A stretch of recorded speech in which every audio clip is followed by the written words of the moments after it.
Basketball fans, they are stargazers. And this afternoon, they've come by the thousands to Reunion Arena, where inside there will be a reunion of sorts of the greatest performers in basketball. There are 276 players in the NBA, and today, only 24 have been chosen. And as you see them prepare for this game, you should know these men know they are special. The fans, you out there, have chosen them because you out there think the athletes in this locker room are in fact the greatest.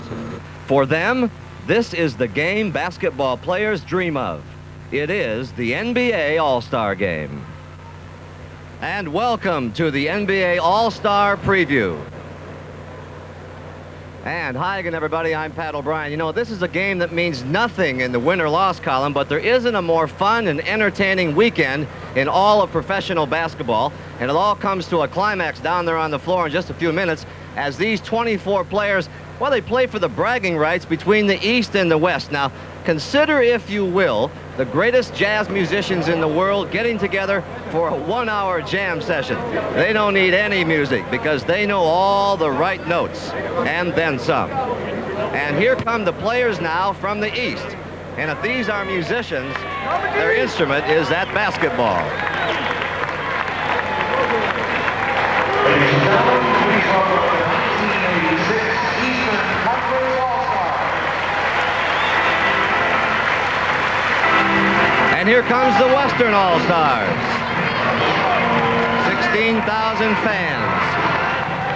They're ready for this one. Ladies and gentlemen, please welcome 1986 Orlando Blackman leading the way. He's a hometown favorite. He's with the Dallas Mavericks. You know, if any city deserved this year's jam, it is Dallas. You know, here is a town that for years and years had only one sports word in its vocabulary: the Cowboys. Now, in just 6 years' time, the Dallas Mavericks are leading the league in attendance. They get more than 16,000 fans a game. So it was no fluke that this born-again basketball town rolled out the red carpet this week, and it seemed everywhere you turned, there was something going on. Hello, Texas. Sure is good to see you again. Hello, Texas. Sure is good to see me, friend. It was All-Star Week in Dallas, and everybody was involved because there was work to be done. Reunion Arena needed a brand new court for this special occasion. And what would All-Star parties be without All-Star banners? It seemed that everything that moved got caught up in the spirit, and even a few pastry chefs added a touch of basketball to their creations, and soon there was even more monkey business.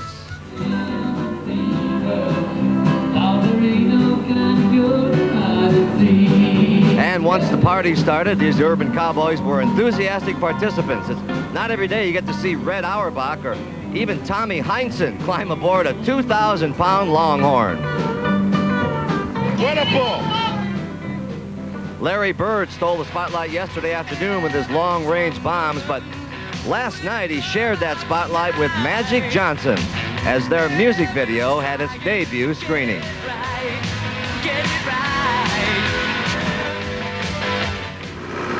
Then the scene shifted to music with more of that local flavor. We're always on my mind.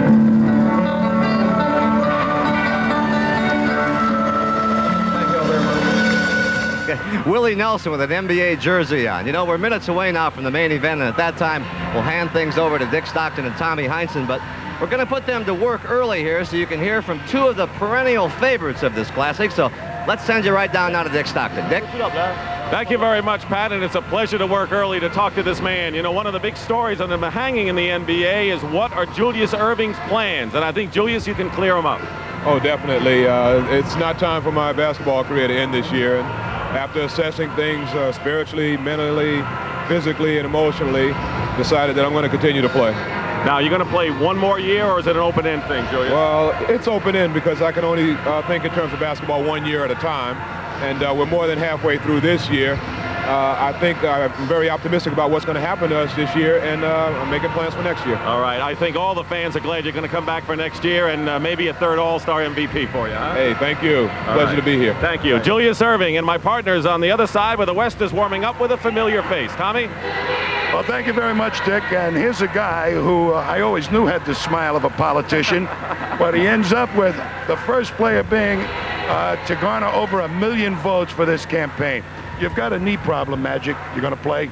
Yeah, I'm going to play and hopefully play a lot. I'm here to enjoy the game and have some fun with the guys, and this is a great atmosphere for the game, and I'm looking forward to playing. You know, most guys with the potential problem that you've had with that knee would have taken these few days off to try and help rest, but not Magic. He wants to play in this game. Oh, no question about it. You know, anytime that you get a chance to play with this much talent on one floor and just get to have some fun, you want to play, and I think I owe it to myself as well as the fans to play. And you're going to play and play well like we always know. Thank you. We'll be back. Thanks, Magic. We'll be back. But first, up to Pat O'Brien. Thank you, Tommy. This is a day we all want to work. You know, Dr. J and Magic are old hands at this, but there's a first time for everyone. And when we come back, we'll look at all this through the eyes of an all-star rookie as All-Star Preview continues from Dallas. Stay with us. All-Star Sunday here in Dallas, but this is the 150th anniversary of Texas statehood. And since 1836, they've always done everything big in Texas, and this event is no exception. You know, yesterday, Alvin Robertson of the San Antonio Spurs walked into the arena. He said to me, you know, this is really something. He's like a kid in a candy store because Alvin was voted a starter for the West. And to be honest, he's become quite comfortable with his station in life as an all-star. For 12 years, the Iceman, George Gervin, was as much a part of San Antonio as, well, as the Alamo, or as the Hemisphere, or even the Riverwalk. But all that changed last October when Gervin was traded to make way for a 23-year-old young man named Alvin Robertson, the All-Star's youngest starter.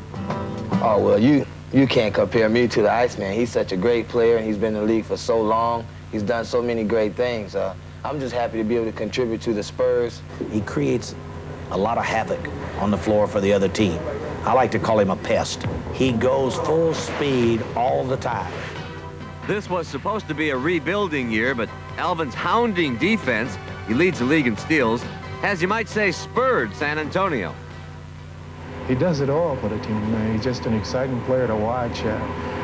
Nothing extraordinary fancy, but he just gets the job done. I don't really have the talent as a lot of the other players in the NBA has, you know, where I can maybe not have to work as hard, knowing that I can hit the outside shot anytime I want to, a la Bird. Yet today he'll be taking his rightful place alongside Bird and the other immortals. Fantasies do come true. I'll probably be in awe to play on a team with such great caliber players, you know, Kareem. You think of that, Kareem, Magic. I'm going to be on the same team with a lot of those guys. And it's going to be a lot of fun. You're on the air with the Caribbean Affair. Well, he might be starstruck, but he's not shy. He has his own weekly radio show and on occasion has served as guest conductor of the San Antonio Symphony. And now he'll help conduct the All-Star. I don't really know what to expect going into the game, but I hope I can have some family there taking pictures, get a lot of pictures for the scrapbook with me being alongside those guys, and something that I can look back on and cherish. And today, he is not somewhere over the rainbow. He must think he is at the end of the rainbow. Now, ordinarily, when you see our next two guests, they are working feverishly to make each other miserable. And while this game may not be as serious, they are adversaries for another day. Casey Jones and Pat Riley are standing by. No, they're standing between, separated by Tommy Heinsohn. Let's go downstairs. And I got to keep them apart, Pat, I'll tell you, because they've been grinding at it for the last 2 years in the playoffs and in all-star games. Let's first talk to Casey Jones. Casey, you've got the conference with the wide bodies, the guys, the low post game. You've got a couple of guys down with potential injuries that may or may not play a little bit. Kevin McHale and Patrick Ewing. Is it going to hurt the East's style? That's going to hurt a little bit, yeah. They have the big guys down here. You know, Kareem, Olajuwon, Sampson. You know, Robert wants to go 5 minutes, but he's going to have to go longer than that. We have Moses. Kevin McHale may have a little problem out there, but we're going to be hurt a little bit, yes. Is Ewing going to play? Ewing is going to be sitting on the bench with his assistant coach's book and might write up a play for timeout. Well, get him running then. And here's the guy that's got all the Greyhounds. The Western Conference, Pat Riley. You're going to turn those guys loose up and down the court? Well, we're going to try to extend it if we can. You know, these games, Tom, historically have always been 94-foot games. I think that's what the fans want to see. I'm going to get out of their way and allow them to run, but we don't have, other than Magic, a real true point guard. And if anything were to happen to him, or if he can't go long or he gets in foul trouble, we're going to have to do something like put Sampson in the backcourt. That'll be interesting. Listen, it's always a lot of fun to beat your ex-coach, huh, Casey Jones? Well, Casey made me a great defensive player. He taught me a lot about the Boston Celtic tradition, and it's become a nightmare ever since. Well, both you guys have fun. Thanks for showing up with us. Go out and win it. And back to Pat. They're smiling now. You know, everybody must have a favorite player to watch, but we wondered who the players like. And when we come back, we'll let you in on their picks as All-Star Preview continues. Stay with us. Argue for years about who's better, Russell or Chamberlain, Kareem or Olajuwon, and the matchups continue. They go on and on. But who do you think the players themselves like to watch? Well, think no longer. They are among the brightest stars to ever grace the court, whose shimmering brilliance was shaped by stars from earlier constellations. Fall away. Bill Walton was my hero back then because he passed the ball real well and moved it around. You could tell he really knew his fundamentals, and that's the way everybody should play the game.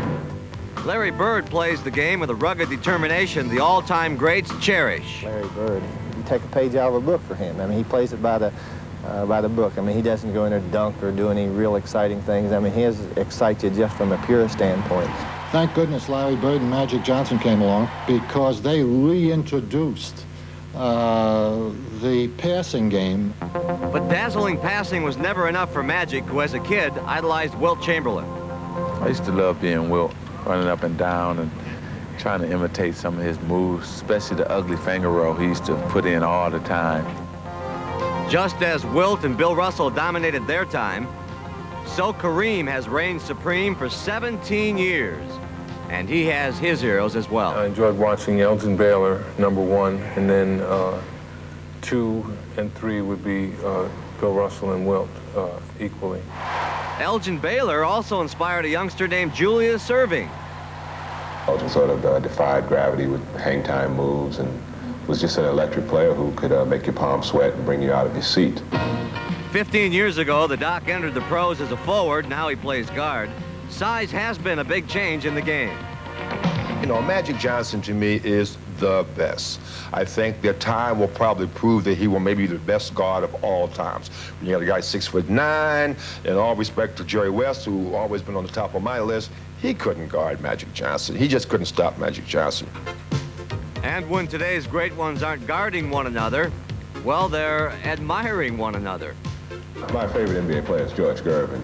He's just represented something special to me in terms of innovation and poise on the court, fluidity, creativity. I like to watch Adrian Dantley. He's always so basically correct. He's really a fundamental player. There's really not that many guys in the league that I can say I would pay to go watch, but guys like Isiah, Michael Jordan, and Magic are probably 3 that I would. Julius and Isiah and Larry, they're exciting. You know, scoop-a-doo, bam. Scooby-Doo bam. The All-Stars are getting ready to go to work, and so are Dick Stockton and Tommy Heinsohn. I'm Pat O'Brien. Thank you for joining us on All-Star Preview. I'll see you at the half. Need I say, enjoy the game. That rim and backboard are, that's where it begins. Try out your best moves, and then put the ball through the hoop. For kids with that something extra, the next stop is high school. Organized competition. And if you've got some real talent, there's the next plateau, a college career. And then the very best, and only the very best, take that next step. They become professionals, performing for their livelihood what they once did only for fun. And one day, the cream of the crop are called to put on display their singular and distinctive skills. They are performers on a stage, showing the world how far they've come, how good they are. These are the all-stars of the professional game. And today, for the first time ever, the setting is Dallas, Texas, for the NBA All-Star Game, the 36th edition.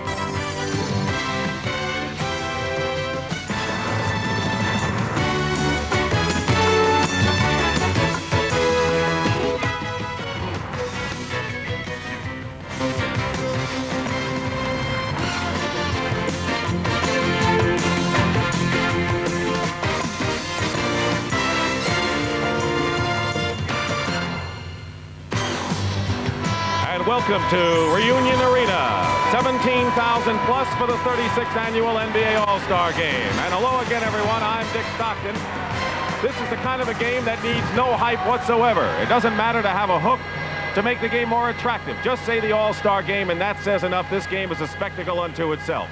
But for every one of these 24 athletes here today, they had a start. At one time, they practiced in a schoolyard or in their back of their garage. And they shoveled away some snow while others decided to remain dry inside, and they kept shooting until they couldn't see because it was so dark. What you'll see today reflects what they went through when they were youngsters, and you will hear them recollect what it was like when they first got their hands on a basketball. Well, of course, this game does not count in the standings, as you well know, and of course, there's no championship riding on it. But if you think that these 24 athletes are casual about being here with all the money they earn and the fame that they have, you're wrong, because this, in essence, is a fantasy come true. Tommy Heinsohn, they are here finally. What now? Well, they want to fit their skills in with other great players. They want to prove that they belong out on the court with other great players, Dick. And the real thing in this game today is they will be trying to play the way they think they should play rather than the way a coach thinks they should play. Casey Jones says, I'm going to sit and watch this like everybody else. But let me ask you now, last year the West won, broke a 5-game losing streak. I think fans don't really remember who won between the East and the West, frankly. But the players do, believe me. I talked to Buck Williams yesterday in the locker room, and he said, no, I don't hate the West today. But I know when we close this door tomorrow, I'm going to hate them an awful lot. It's a macho thing. Each conference feels they have their own individual style of play that is superior. The West is very fast. The East think it's very sissy. They like to go with the banging of the wide bodies. They want to win this game, both conferences. We've been talking about the players, and now we're going to meet them for the player introductions. Let's go to our public address announcer, Kevin McCarthy. And now, ladies and gentlemen, introducing the 1986 Eastern Conference All-Stars. Dressed but unable to play today due to a knee injury, appearing in his first All-Star game, the center from the New York Knicks, number 3, Patrick Ewing. In his 6th All-Star appearance, the mainstay center of the Boston Celtics, number 00, Robert Parish. In his 3rd All-Star game, the league's leading rebounding forward from the New Jersey Nets, number 52, Buck Williams.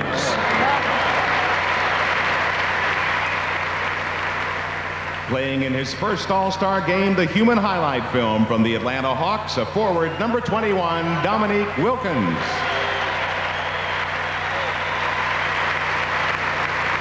Appearing in his 2nd All-Star game, the winner of the 1985 Sixth Man Award. Now starting for the Boston Celtics at forward, number 32, Kevin McHale. Also playing in his 2nd All-Star game, the outstanding ball-handling guard for the Philadelphia 76ers, number 10, Maurice Cheeks. Playing in his first All-Star game, he's deadly with his quick outside shot from the Washington Bullets at guard, number 24, Jeff Malone. And now the starting lineup for the 1986 Eastern Conference All-Stars. Voted to the starting team, but unable to compete today due to a foot injury, last season's Rookie of the Year from the Chicago Bulls, Michael Jordan.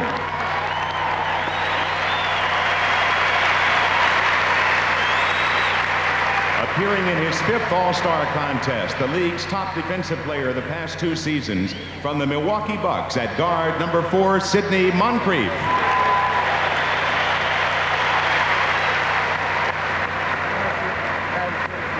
At the other guard, also playing in his 5th All-Star game, the MVP of the 1984 All-Star game from the Detroit Pistons, number 11, Isiah Thomas.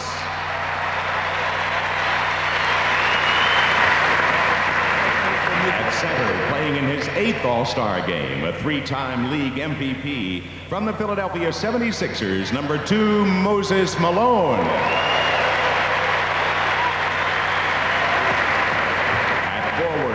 MVP for the past 2 seasons from the Boston Celtics, number 33, Larry Bird.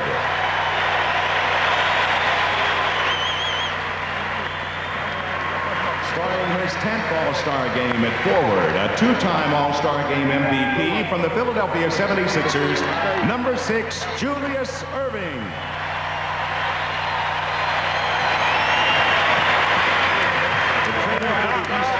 Mike Saunders of the New York Knicks, the assistant coaches from the Boston Celtics, Chris Ford and Jim Rogers, the head coach also from the Boston Celtics, K.C. Jones. And now the 1986 Western Conference All-Stars.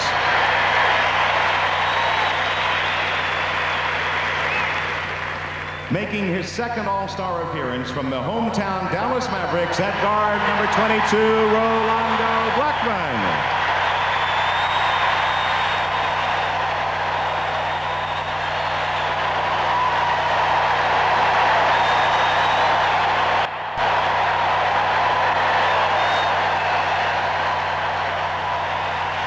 Making his first All-Star appearance, one of the NBA's most exciting players, from the Portland Trailblazers at guard, number 23, Clyde the Glide Drexler.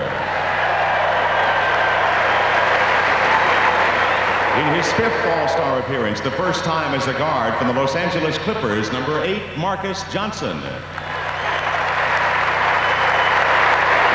Making his 6th All-Star appearance, one of the league's perennial scoring leaders from the Utah Jazz at forward, number 4, Adrian Dantley.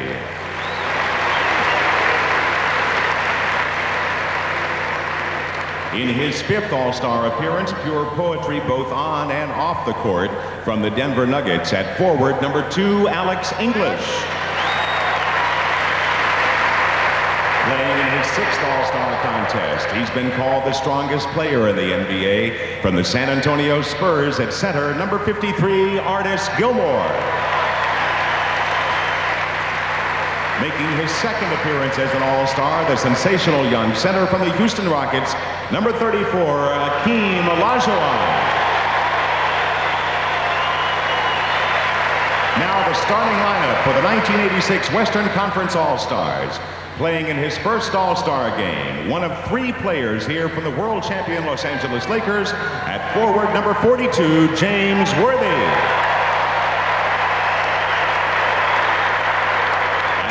In his 3rd All-Star appearance, the other half of the Houston Rockets Twin Towers, number 50, Ralph Sampson.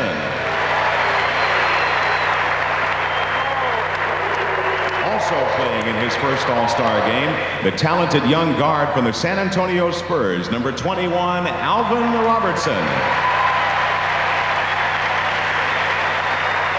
In his 6th All-Star game, the Los Angeles Lakers charismatic guard, number 32, Magic Johnson.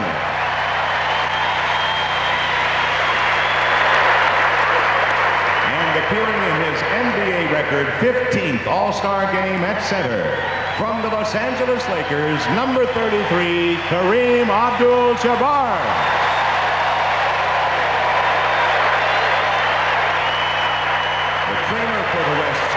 Doug Atkinson of the Dallas Mavericks.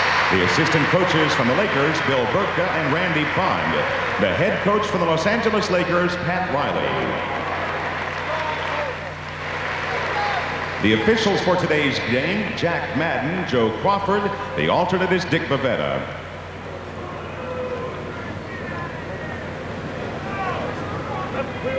And now, ladies and gentlemen, please rise for the presentation of our colors by the University of Texas at Arlington Sam Houston Precision Rifle Team.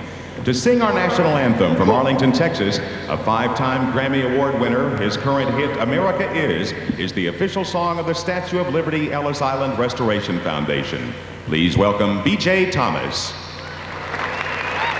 Oh, say, can you see by the dawn's early light what so proudly we hailed at the twilight's last gleaming, whose broad stripes and bright stars through the perilous fight o'er the ramparts we watched were so gallantly streaming, and the rocket's red glare, the bombs bursting in air, gave proof through the night that our flag was still there. Oh, say does that star-spangled banner yet wave o'er the land of the free and the home of the brave.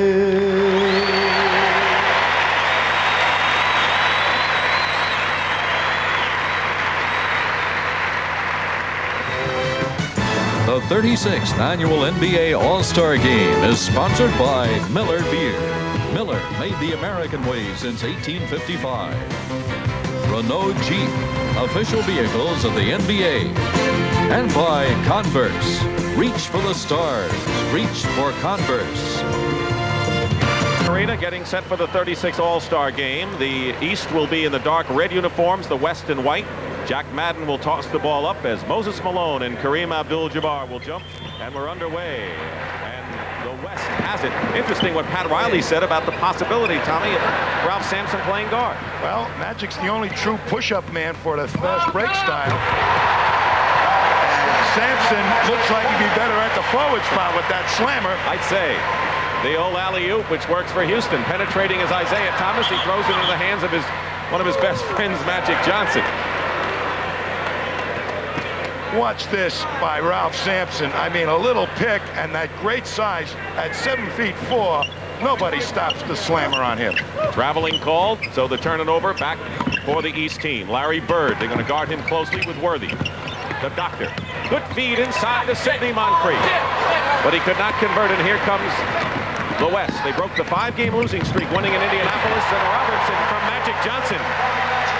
There's Alvin Robertson, and I think is a testimony to how far the NBA has come, that the fans can recognize the all-round skills of a player like Robertson, including his defensive play. Well, I'll tell you, he is Mr. Hustle, in my opinion. That's how he got here.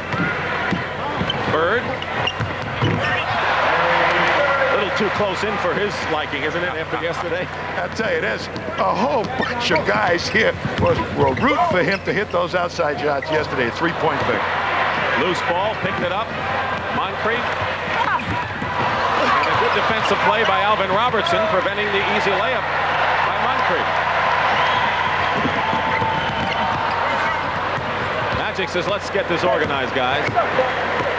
The leader out there. And that's why he's so great with the Lakers, that type of leadership. Kareem in the Magic foul, and we've seen that countless times in regular Laker games. When they double team Kareem, he's looking for that smile somewhere underneath the basket that Magic Johnson possesses. Not because he likes to smile so much, but he knows Magic's going to score under there. He leads the NBA in assists, and it was so fitting what he told you and what you actually said to him. Look, you're not going to sit it out. You're going to play because you're Magic Johnson. 1 million people voted for you, and even though he has that right knee, you know, bandaged and taped up, he's here and performing. And I'm sure Pat Riley was a little bit concerned about that, but he has acceded to Magic's wishes to play in this game, and he's a very important player to give this Western Conference its style. Julius Erving committed that foul. 6-2 in favor of the West. Robertson is on Thomas. Bird coming around a screen from Malone.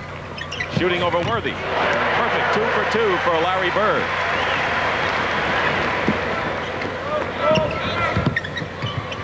Opening minutes of the 36th Annual All-Star Game, and the event gets bigger and bigger every year. Worthy gets it in. Good position to Sampson. No way you'll stop that. I often wonder what would happen if he were the only center on the Rockets. Sampson goes in the air. And a foul is committed.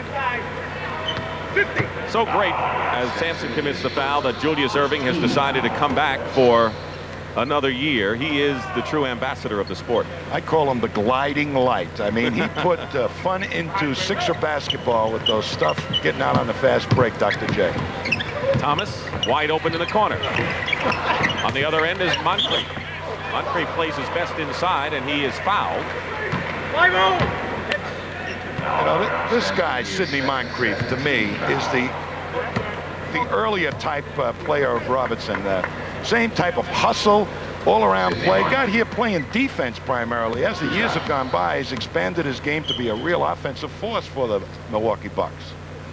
And he had been the top defensive player in '83 and '84. A coach's dream, really. He outworks everyone. In fact, a lot of times Don Nelson has told us that maybe in the playoffs, sometimes he may run out of gas because he plays hard for all 82 games. I tell you, I don't know how he, in the last couple of years, played as many minutes as he did during the regular season. 8-6 the West.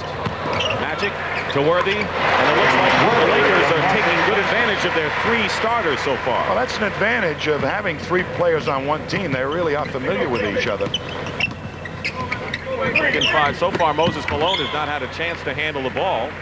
It'll be the East ball, and Bird will inbound. There's Moses Malone, top vote getter amongst the East centers.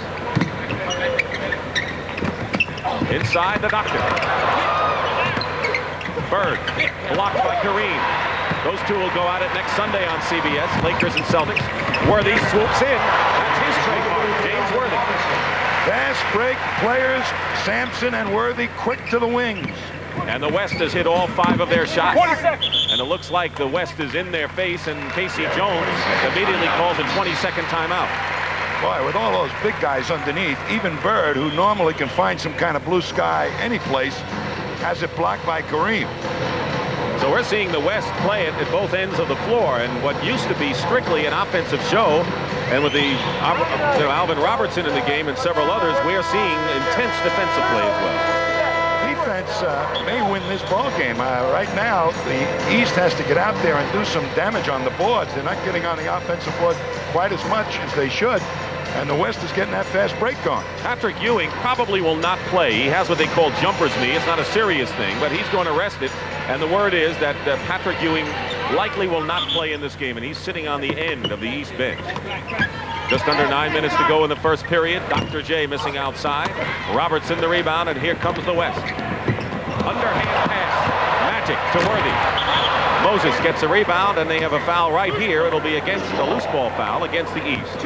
It's Moses Malone, who has led the NBA in rebounding 5 straight years. Does he like to see guys up in front of him wide open, because that's when he starts inventing. And now we're going to have traveling called on the West. Turns it over to the East with 8:38 to go in the first period. Casey Jones, 2-1 as an all-star coach. He lost last year to Pat Riley at Indianapolis. 12-6, the West has led from the start here. Isiah trying to set something up. Bird. And Alvin Robertson.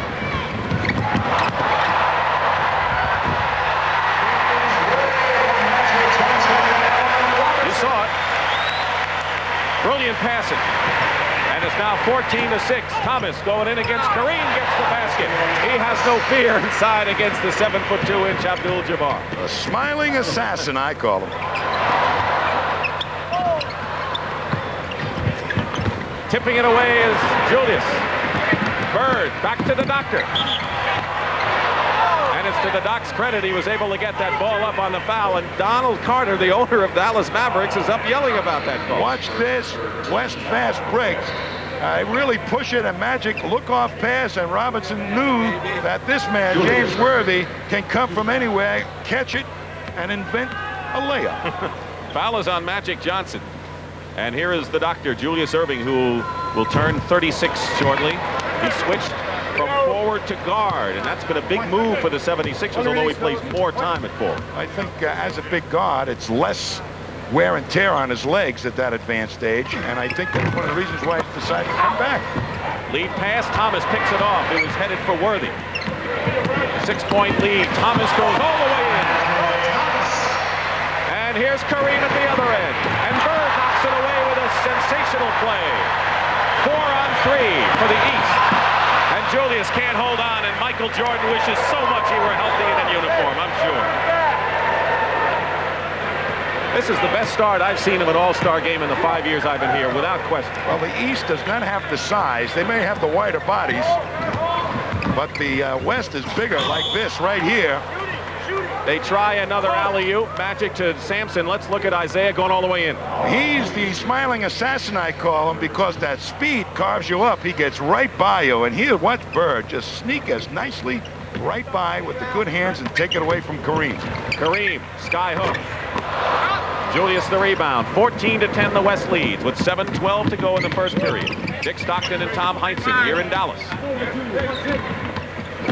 Moves by the Doctor. Blocked by Abdul Jabbar. Worthy goes by Bird. Goes in.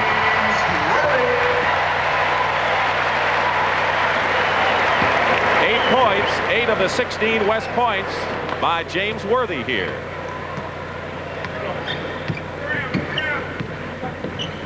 Moncrief, wide open. That's where Moncrief really improved over the years. That little 20-foot, 18 to 20-foot shot. Kareem throws it away, yelling for a foul. Joe Crawford says no. It's 4 on 2 for the East team. And Julius Erving all the way for his first points of the ball game. Here's Sampson with Kareem. 20 years ago, to think 2 7-footers would go in like that was unthinkable. Let me tell you something. After that made basket, they looked for the tallest outlet man I ever saw, Sampson. You couldn't miss him. That's how they ended up with that easy hoop. Julius hits from outside, and it's 18-16. The West led by 8 points. It's now down to 2. Worthy with 10 points now. 5 for 6 from the field as you look at the West reserves, and they'll all play. You'll see them all play a lot in this game.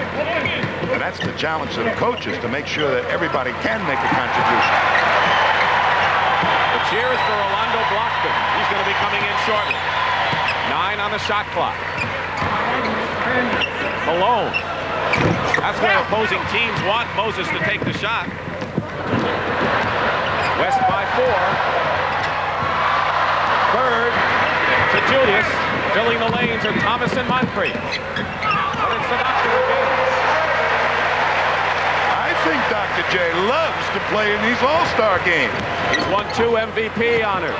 Sampson. Bird fouled by Worthy. Bird is fouled by Worthy, and the ball is jammed between the rim and the backboard. Oh, here's Dr. J, and he comes through, and Kareem angles off. Great shot. James Worthy, where did he start? You'll hear about it when we... I was around 6 years old, 5 or 6 years old, and living in a small town, athletics and sports was an outlet for us. We didn't have too many parks. We didn't have too many boys clubs or Salvation Armies. But we did have a lot of dust boards, we used to call them. Just dirt and a basketball goal. While you were playing, there was so much dust flying around from moving on the dirt. And backboard rim didn't have to be much. Most of the time it was plank wood. We were fortunate. You know, and James Worthy said he didn't really have one hero. He says he wanted to develop his own distinct style. He wanted to be okay himself. Well, he is okay, Tommy. Doesn't have to worry about the dust boards anymore. I tell you, he is the knockout man of fast break players, because when he can get out on the wing like that, it puts so much pressure on the opposing guards to get back, and even the other forwards. A guy like Bird has trouble getting back to protect against a player like Worthy. Bird 1 for 2. As you saw, he's the leading free throw shooter in the NBA, and the West leads by 3 points with just under 5 minutes to go in the first period. Jeff Malone is into the game for the East. So is Buck Williams. Alex English, Rolando Blockman in substitutions. We'll straighten them for you. Worthy misses the shot, and Alex English, one of the prolific scorers in the league, missed. They get it out to Isiah Thomas, who put a great move on his buddy Magic Johnson. Well, they're running, and Isiah is one of those great point guards himself. Steals the ball. Gilmore is back on defense. Isiah passes back to Jeff Malone. Short on the 10-footer. Magic behind Alex English. Alex English, who last year played the major role in the Ethiopian famine contribution program that the NBA spearheaded. How much they raised for that? $250,000. Malone doubled by Blackman and Gilmore. 8 on the shot clock. Isiah and Moses in the two-man game. Loses the ball. Does Moses. Ahead of the field is English, but he can't catch up. Well, this is not what you should do to your best friend, I'm going to tell you. I mean, they are the best of friends. He lays a terrific move on Magic Johnson. Kevin McHale has come into the game. Of course, he has had that Achilles problem and has not played lately for the Celtics, but he's in there early. Thomas misses the layup. Adrian Dantley is in there. Blackman didn't know the ball was coming. You'll hear a cheer if it goes in. He may not know when the ball was coming that time, or knew when the ball was coming, but he sure knew what to do with it when he got it. 6 assists for Magic Johnson, and Blackman, of course, the hometown representative from the Dallas Mavericks. Jeff Malone from the Washington Bullets. Into Moses Malone. Great play going around Gilmore. The basket is good and a foul. More substitutions coming in. Maurice Cheeks and Clyde Drexler. Drexler from Portland. Cheeks, of course, from Philadelphia. Here's Moses. What a strong move. I mean, he is the ultimate wide body center. He knows how to use his body to keep the defender off him. And the other part that I like about Moses so much is that he is so tenacious. He just beats you into the ground. Adrian Dantley going in. Good at inside players, you'll see, for his size in the league. And it'll still be West ball. Adrian Dantley. And he and Alex English have been going back and forth for the scoring lead. He is a scoring machine, and he's proud that the coaches picked him. It means a lot to these players. That was Rolando Blackman for his second basket. Getting back to Dantley, a lot of these players love it when the coaches decide, their peers, that they should be in there. Well, perhaps sometimes they feel the fans don't know who the best ball players are, but they sure feel that the coaches do. Malone, he is making his presence known. 5 for Moses. Turns it over back to the East team. It's 28-26 the West. The East has not had the lead in this game. 36 All-Star game. The East leads in the series of them competed. But the man who stole the show in yesterday's activities was 5'7" Spud Webb of the Atlanta Hawks, who won the Slam Dunk Championship, and you'll see highlights at halftime. I'll tell you, that's the NBA's answer to football's refrigerator. I mean, he was spectacular yesterday in that slam dunk contest. Robert Parish is into the ball game for the East team at center, so we have Maurice Cheeks and Jeff Malone in the backcourt for the East. The center is Parish. Kevin McHale and Buck Williams are the forwards. So 5 new people are into the ball game, and the same for the West. Gilmore is guarding Parish. Parish loses it to Rolando Blackman. 3-on-1. Clyde Drexler. Julius Erving says, I really think Clyde Drexler can become a big star in the league, and he's almost there now. I think he and Dominique Wilkins are going to be 2 of the most exciting players in the next 10 years. They're Dr. J reincarnated. They got that type of potential. Dr. J and Moses Malone getting a breather on the bench right now. Drexler in the backcourt with Blackman, Dantley, and English up front with Gilmore for the West. Alex English going over Kevin McHale, and a good move against McHale, who goes high, and he can block some shots for you. You know, English, you always say, hey, I'm going to stop that guy. Everybody says, I'm going to stop him, but they never can. He's got a feather touch, and he frees up his shooting hand easily. Averaging 29.3. Here's Maurice Cheeks. Missing outside, and a loose ball foul will be against the West team. How do you stop this move? English, when he frees up his shooting hand, he's so quick to the shot. Look at a little protection. He warded off McHale. He knows all the little tricks to get that shooting hand free. Gilmore fouled Robert Parish, who is on the line right now. Parish, who may run the court better than any center in the league, is having a fantastic year, and 6 years in a row has been named as a reserve All-Star. I call him the forgotten center. I mean, everybody kind of forgets that he is an all-purpose center. And Buck Williams showing his inside moves that got him here. 32-28 in favor of the West. They've led all the way with 1:40 remaining in the opening period. Dantley guarded by Buck Williams. Inside to Gilmore. They double him with Cheeks, but Clyde Drexler just overpowered Jeff Malone to get inside. Don't forget, he's a forward who moved to guard at 6'7". Gilmore's playing pretty well here in this first quarter. Jeff Malone, known for the outside shot, and that's what got him to this All-Star game from the Washington Bullets. Blackman from Panama originally. English over McHale again. Not that time, and McHale with the long reach comes down with it. Cheeks. Short jumper for Maurice. Back on defense is Jeff Malone, but here's Rolando Blackman. Gilmore. And a jump ball. They tied him up. It was Gilmore. Here comes, look at Gilmore right now, and it's warding off Robert Parish, and a double team behind the ear pass.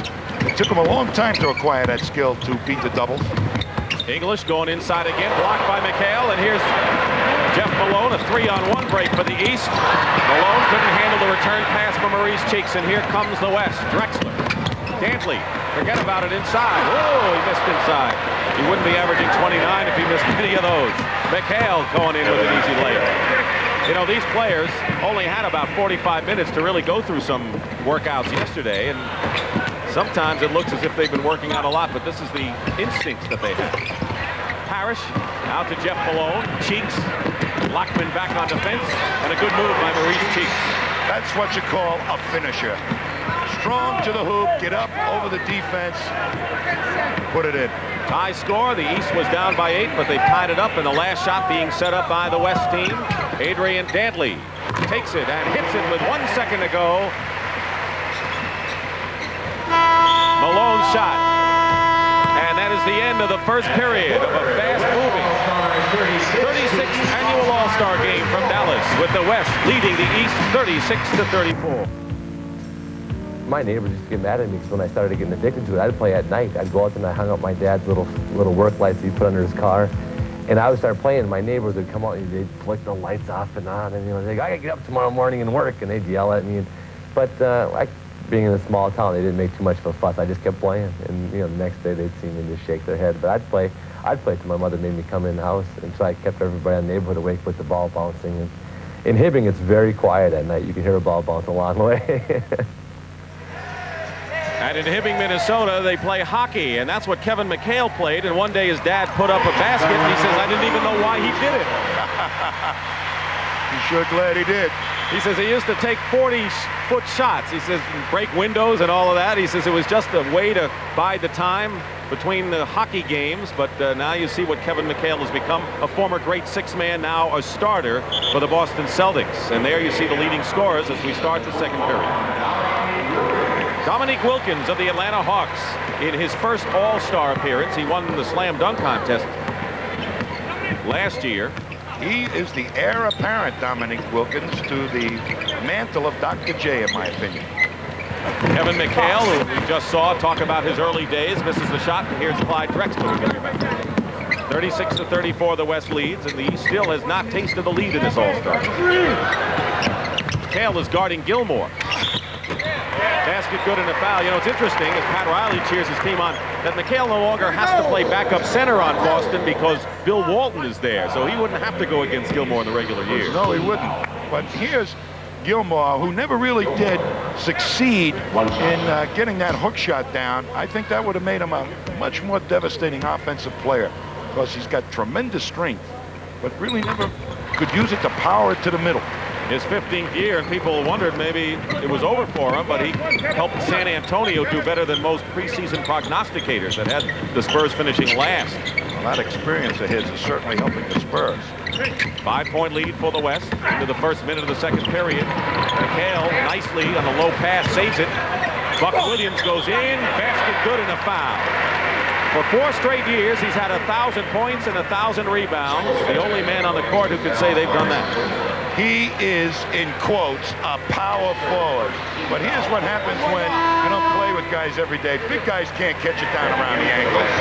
Even though perhaps Jeff Malone thought he might be able to. Akeem Olajuwon, the leading offensive rebounder in the NBA, replaces Artis Gilmore.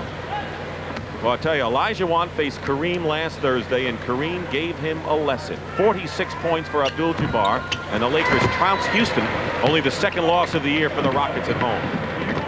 But the kid's going to get a little bit older, and so is Kareem going to get a little bit older. Talk about who's going to take the mantle as Olajuwon. Blackman tries to get in, loose ball. Here's Akeem, and that's what we mean. A good spinning move inside, and he does it to both ends. Wilkins. Didn't win the slam dunk, but he did right now. Oh, that Spud Webb yesterday, I'm telling you, that was unbelievable. I mean, if he hadn't won that thing, that probably would have succeeded from the Union down here in Texas. There would have been a revolt. He's a hometowner here in Dallas. English on the baseline hits the jump shot. You'll see Spud Webb and what he did yesterday. 41-38, the West lead. Minute and a half gone by, second period. All away by Buck Williams. That normally is not his shot. That is McHale's. Dantley looking inside in a foot block and a new 24 second for the West. And Marcus Johnson, one of the comeback stories, comes into the game. His 6th All-Star appearance. The first 5 in the uniform of the Milwaukee Bucks, now with the Los Angeles Clippers. Well, he's been the most consistent player for the Clippers this year. We've had a lot of new faces from old places, and he's playing a big guard, so that's helped him develop that consistency. Another slam dunk for Wilkins. Dominique. And how about the Atlanta Hawks this year and what they've done? They have come on so strong because I think that guy that just made that slammer, Dominique Wilkins, has assumed the leadership of that club. The Atlanta Hawks are 28-20. They are 3.5 behind Milwaukee, and they are a team that a lot of clubs are looking at to come on in the second half of this season. Here's Dominique doing what he does best. Boy, he was wheeling and dealing yesterday, but nice block by McHale, and up the court, heads up, and nobody gets out on the break quicker than Dominique. And a little double pump, it never hurt anybody, and slam. 22nd timeout by the West. Let's take a look at the Eastern Conference. If the season were to end right now, here would be the 8 playoff teams. And Boston would play Cleveland, Milwaukee against Washington, Philadelphia, Detroit, and Atlanta and New Jersey would be facing each other in the opening round. That's if the season ended today. Well, the Knicks are hanging around down there too, but they've had so many injuries. I think the Clevelands and the Washingtons are the teams to watch that might develop maybe by the end of the year. Alex English on the turnaround. English has 8 points. Worthy leads with 10. He's been on the bench, and a lot of balance scores for the Eastern team. McHale gets Olajuwon in the air. Good defense and the rebound. Dantley inside. 43-40, the West leads. Here's English inside, and he beats Buck Williams. It was a race to the hoop, and it's a 5-point West lead. Wilkins, no chance to shake and bake there, but McHale is in great position for the basket. Boy, you see how he gets that ball, never brings it, his arms down, just quickly up. That's what makes him a great offensive rebounder, McHale. Dantley loses his footing. That's a skill. You almost fell down, and you regain your balance and hit the jumper. As wide as he is, Adrian Dantley, he's got the skills, the dribbling ability of a small man. That's why he's so good. He gets wherever he wants to go to get that shot off. It all started somewhere in some backyard place. Jeff Malone with his second basket on a drive, and the West lead is cut to 3. 8:45 remaining in the first half. Cheeks doubling against everyone he could see. Olajuwon. Marcus Johnson tries to tip it up. Out of bounds. It's still the West ball. And a timeout coming up. 8:37. Commissioner David Stern and CBS Sports President Peter Lund here today, enjoying perhaps the greatest athletes in the world doing what they do best here before. CBS Sports Sunday brings you a great junior welterweight bout. The legendary Alexis Arguello continues to fight his way out of retirement, seeking his 4th world title. And he must get past the tough Billy Costello, a former WBC super lightweight champion himself. And then Billy Olson set a new indoor pole vault record, and you'll see it. The U.S. Olympic Invitational Track and Field Meet, CBS Sports Sunday, 4:30 Eastern Time. There's Ernie Stautner, assistant coach of the Dallas Cowboys. And yesterday, Roger Staubach, the former great quarterback, was here judging the slam dunk contest. And this has become a basketball crazy city, hasn't it? If they ever really get to the final stages of the playoffs, this state is going to go crazy. 3-point lead. Thomas trying to cut it down to 1, couldn't do it. Inside, knocked away, and here's Marcus Johnson. Dantley to English. Great passing for a bunch of guys who haven't had that much time to do all of that. McHale on the feed from Dominique Wilkins. Rolls off. And it's still East ball. Magic Johnson is coming back into the ball game now, replacing Rolando Blockman, who gets a hand. Moses Malone is back.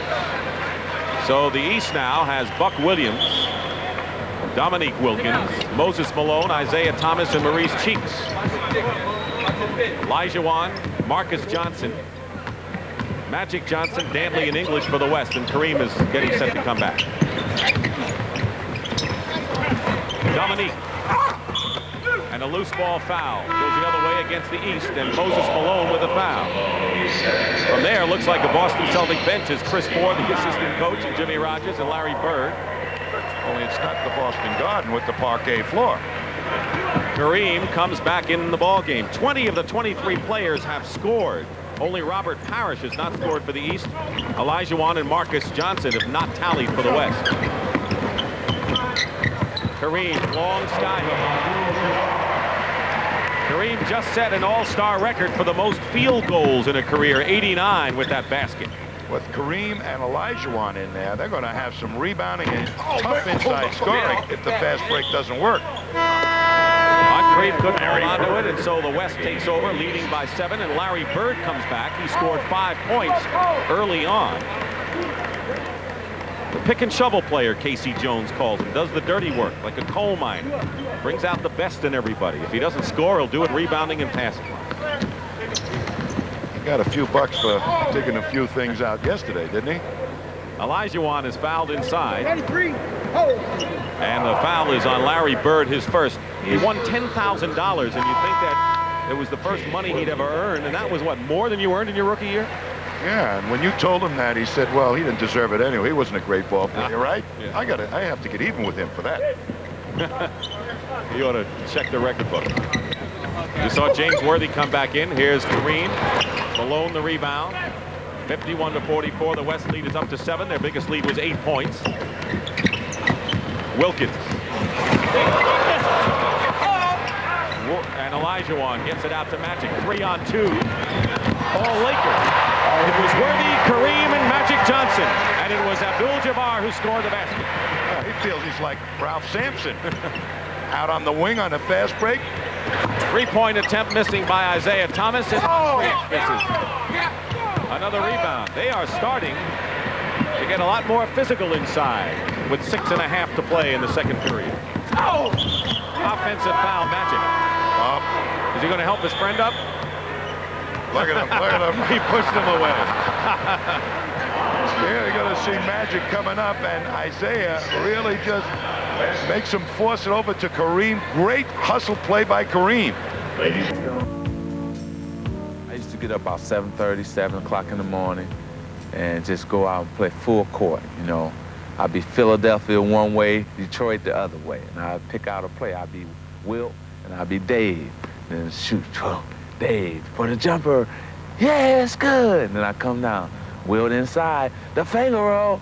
Good. You know, then the next day I'll be Oscar and I'll be Sloan, because they used to have some great battles. You know, they used to push and bang each other. So Oscar backs him in. He's taking his time. Pump, pump, pump, pump.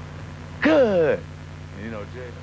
And that's what we're trying to relay to you, what it's like and what these people remember when they first got on a court, like all of us have at one time or another. These people, of course, were gifted players. And the interesting thing, Tommy, is that most of them said that Julius Erving was the guy they wanted to emulate the most on the court. Isiah Thomas inside, penetrates. There's Moses Malone.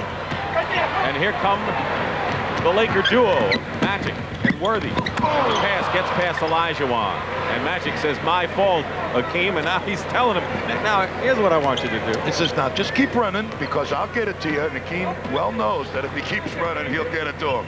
9-point lead for the West is their biggest of the ball game. Halfway through the second period. Isiah in, and the basket counts in a foul. There's the man everyone remembers and wanted to be like. And he's coming back for another year. Julius Erving. Foul is on Olajuwon, and Isiah with a chance for a 3-point. Well, this man right here at the foul line, Isiah Thomas, is probably the second fastest man in the NBA at pushing the ball up the court. The other guy is Spud Webb, who won the slam dunk contest. But Isiah puts the heat on your defense right away. 7-point lead. Isiah guarding Magic. Saw the two of them go at it when the Pistons faced the Lakers, and the Pistons surprised the Lakers at Pontiac earlier in January. Olajuwon out to Marcus Johnson with 5 seconds on the clock. The rebound by Malone.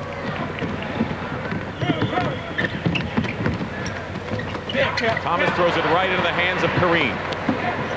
Well, the East right now trying to match the Twin Towers of the West with Moses and Parish. Olajuwon. Worthy comes in. They're killing him on that offensive board. Relentless. Moses Malone that time. He wouldn't give up on it. Because Malone and Parish are in there. Thomas with a low pass, and it is still East ball, and Alvin Robertson returns to the ball game. Robertson, like Sidney Moncrief, played at Arkansas under Eddie Sutton, who's now the Kentucky coach. Both are well-schooled, outstanding players who concentrate mostly on defense. And a lot of people thought that Robertson and Johnny Moore at the Spurs were the backcourt combination in the league. Larry Bird showing what he used yesterday, and you'll see that at halftime to win the long-distance shootout. So give Bird 3, and he has 8 points. So he and Thomas, each with 8, lead the East scorers right now. 53-49, chance to cut it to 2. Bird. Oh! And Isiah Thomas, no basket. Hung on the rim. Loose ball foul on Isiah Thomas. But it looked good, and it sounded great from here. Well, look at Moses just come off with the rebound. Quick outlet up to Bird. And look at Robinson hustling from behind. Really caused Bird to miss that shot. He would have gone out the other side. And there's Isiah hanging on the rim. Offensive foul. 53-49 with 4.5 to play in the first half. Backing in is Abdul Jabbar. Olajuwon and Kareem control it. Abdul Jabbar, 8 points. Worthy with 10. Abdul Jabbar 8, but Alex English off the bench with 12 to lead the West team. Well, Parish is out of there again. And Larry Bird putting on a bit of a show right now. He won the MVP one time. Well, Bird is going to have to play Akeem and Moses Kareem, so they lost the Twin Tower effect defensively, the East. Red Auerbach watching the man he drafted, the junior eligible Bird.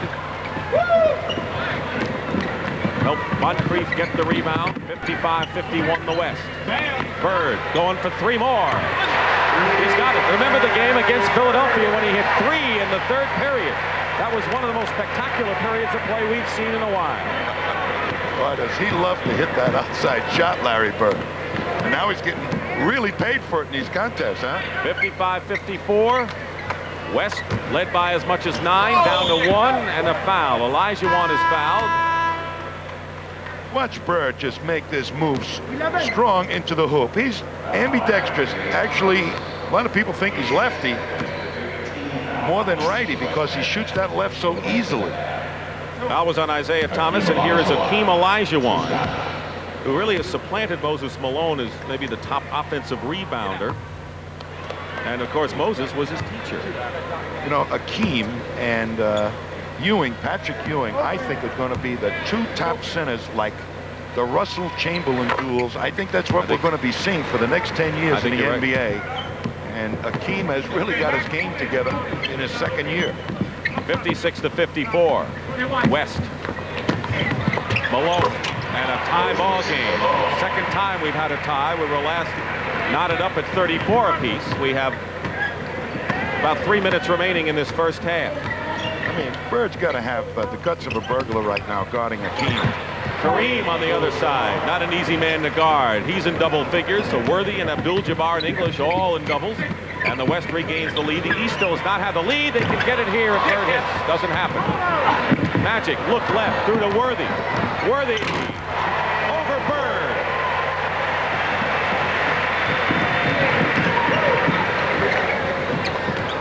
Two and a half to play. Saving it, Thomas, and Bird is fouled. Look at Magic He got caught. They really forced him to make a tough play, but here comes Worthy. When he's in the open court, you can't stop him. 10 assists for Magic Johnson, and Patrick Ewing says, boy, these guys can play. Halftime is planned today, so here for a look ahead is Pat O'Brien.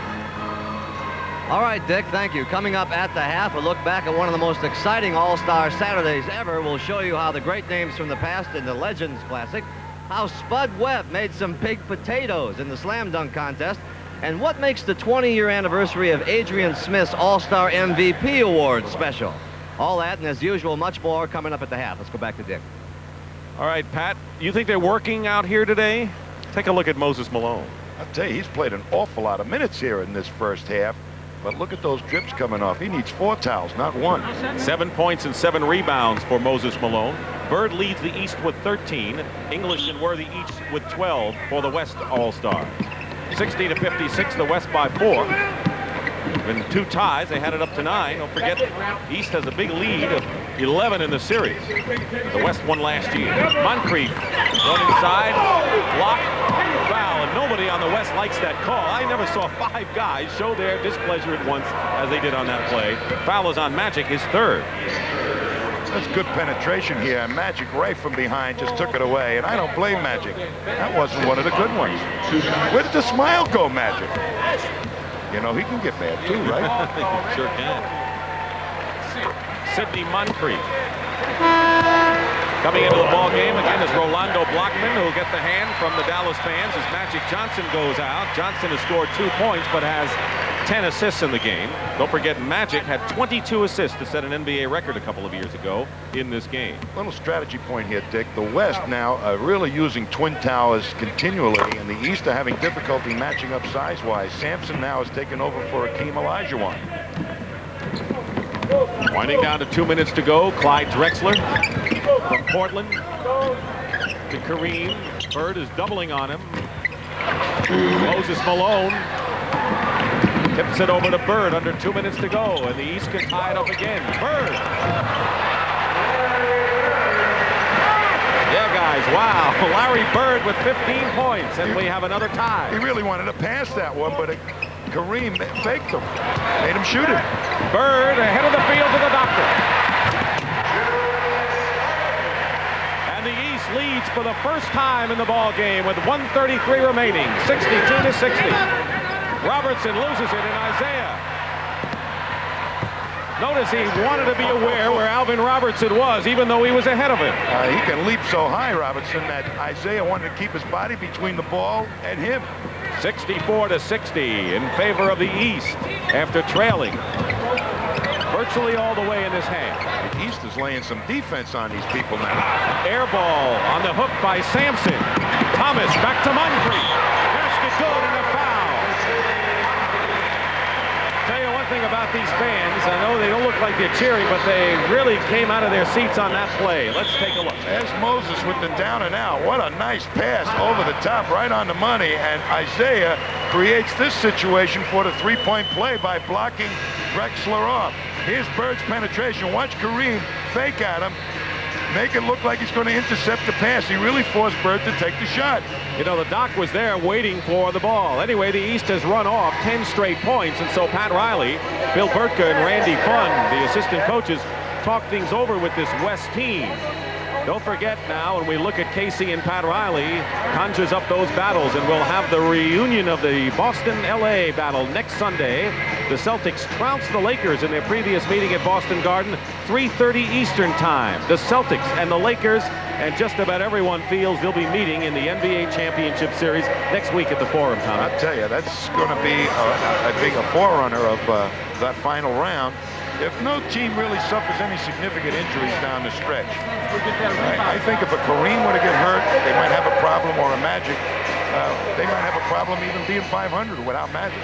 But they have Magic, and it looks like he's playing, and he's playing a lot today.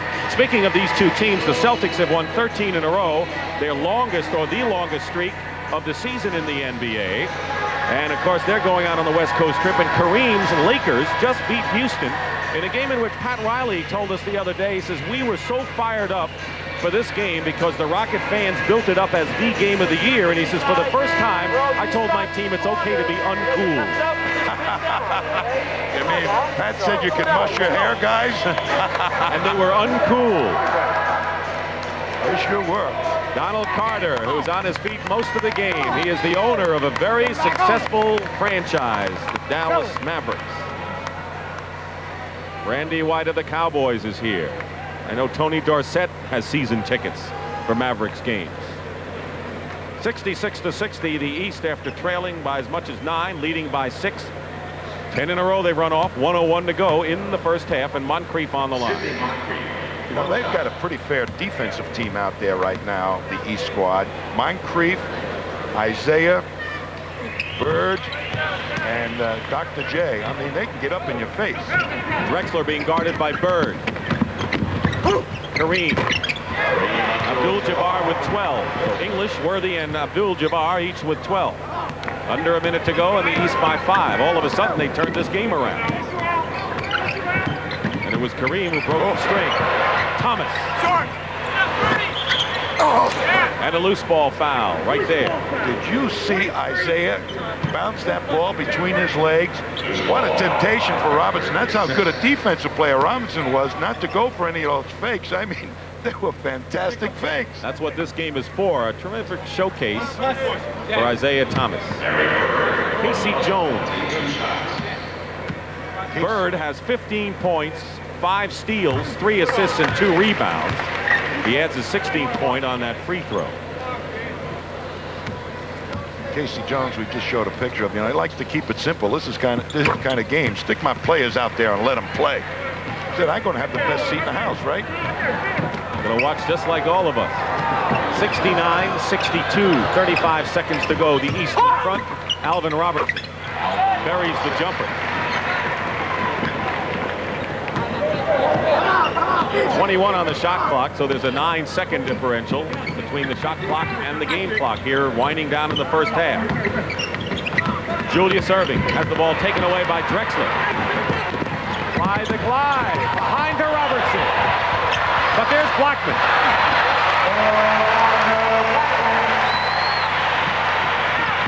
Three-point East lead.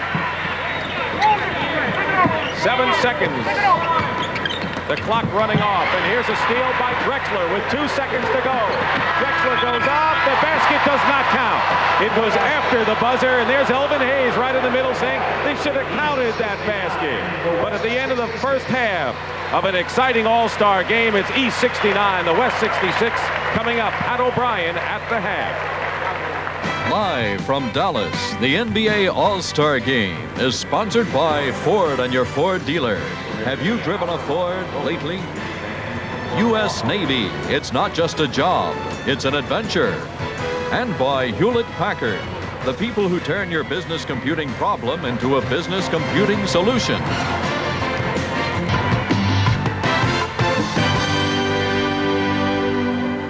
Well, the bragging rights for a half anyway belong to the East. They lead 69-66.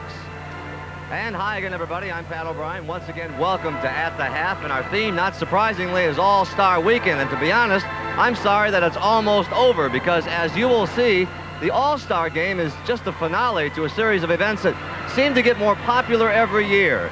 And yesterday it began with the Legends Classic, a gathering of old friends.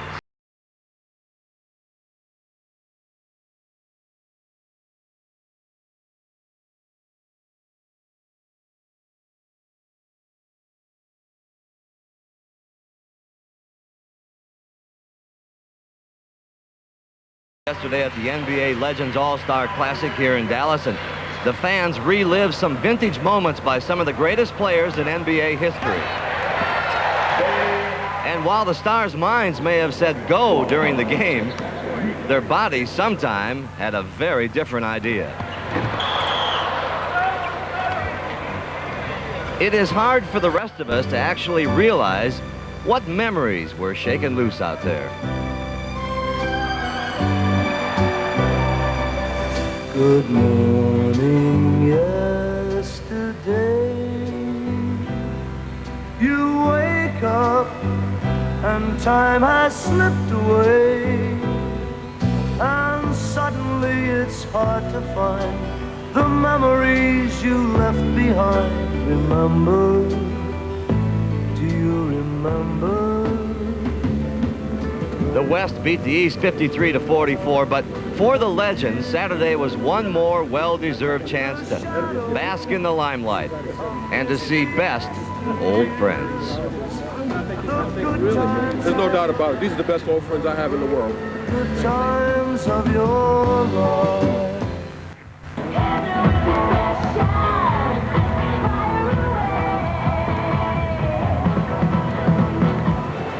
Next up was the long-distance shootout, and Boston's Larry Bird destroyed Milwaukee's Craig Hodges in the final. Bird made 18 three-pointers, including, count them, 11 in a row during one stretch, and beat Hodges handily to pocket $10,000. And for this day, Larry Bird was the three-point king. Oh, I was teasing these guys a lot. I told them the check had my name on it the last couple of weeks, but it was a lot of fun. As you get pumped up for something like this, and I'm really surprised I did as well as I did. Then it was time for what the sellout crowd in Reunion Arena had really come for, the third annual NBA Slam Dunk Championship, and Atlanta's Dominique Wilkins knew that defending the title he won last year would not be easy. You know it's tough to repeat, but I'm going to try to come out here and do the best I can, try to perfect most of my dunks, and hopefully I win again. Along with Dominique was his younger brother, Gerald, and that posed a problem for one interested fan. Who would she root for? Both of them. Both of them. I don't care who wins. I just want them to do good. It doesn't matter. I'm rooting for both of them. But Dallas fans had no problem picking out their favorite slam dunker, little Spud Webb. The shortest player, and is he really 5'7"? He had the crowd on his side, and it was sure to influence the five judges.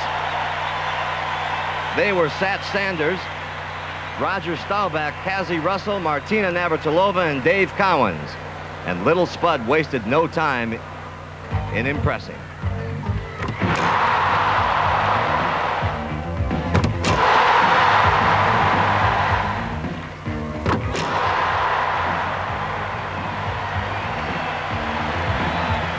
Spud moved into the semifinals along with Terrence Stansbury, Dominique, and Gerald Wilkins. First, Gerald Wilkins missed his dunk. Then Stansbury had a case of nerves. But Dominique made his. And then Spud came up with maybe his best dunk of the day. Watch this. A perfect score of 50 for Spud Webb. And he and Dominique moved into the finals.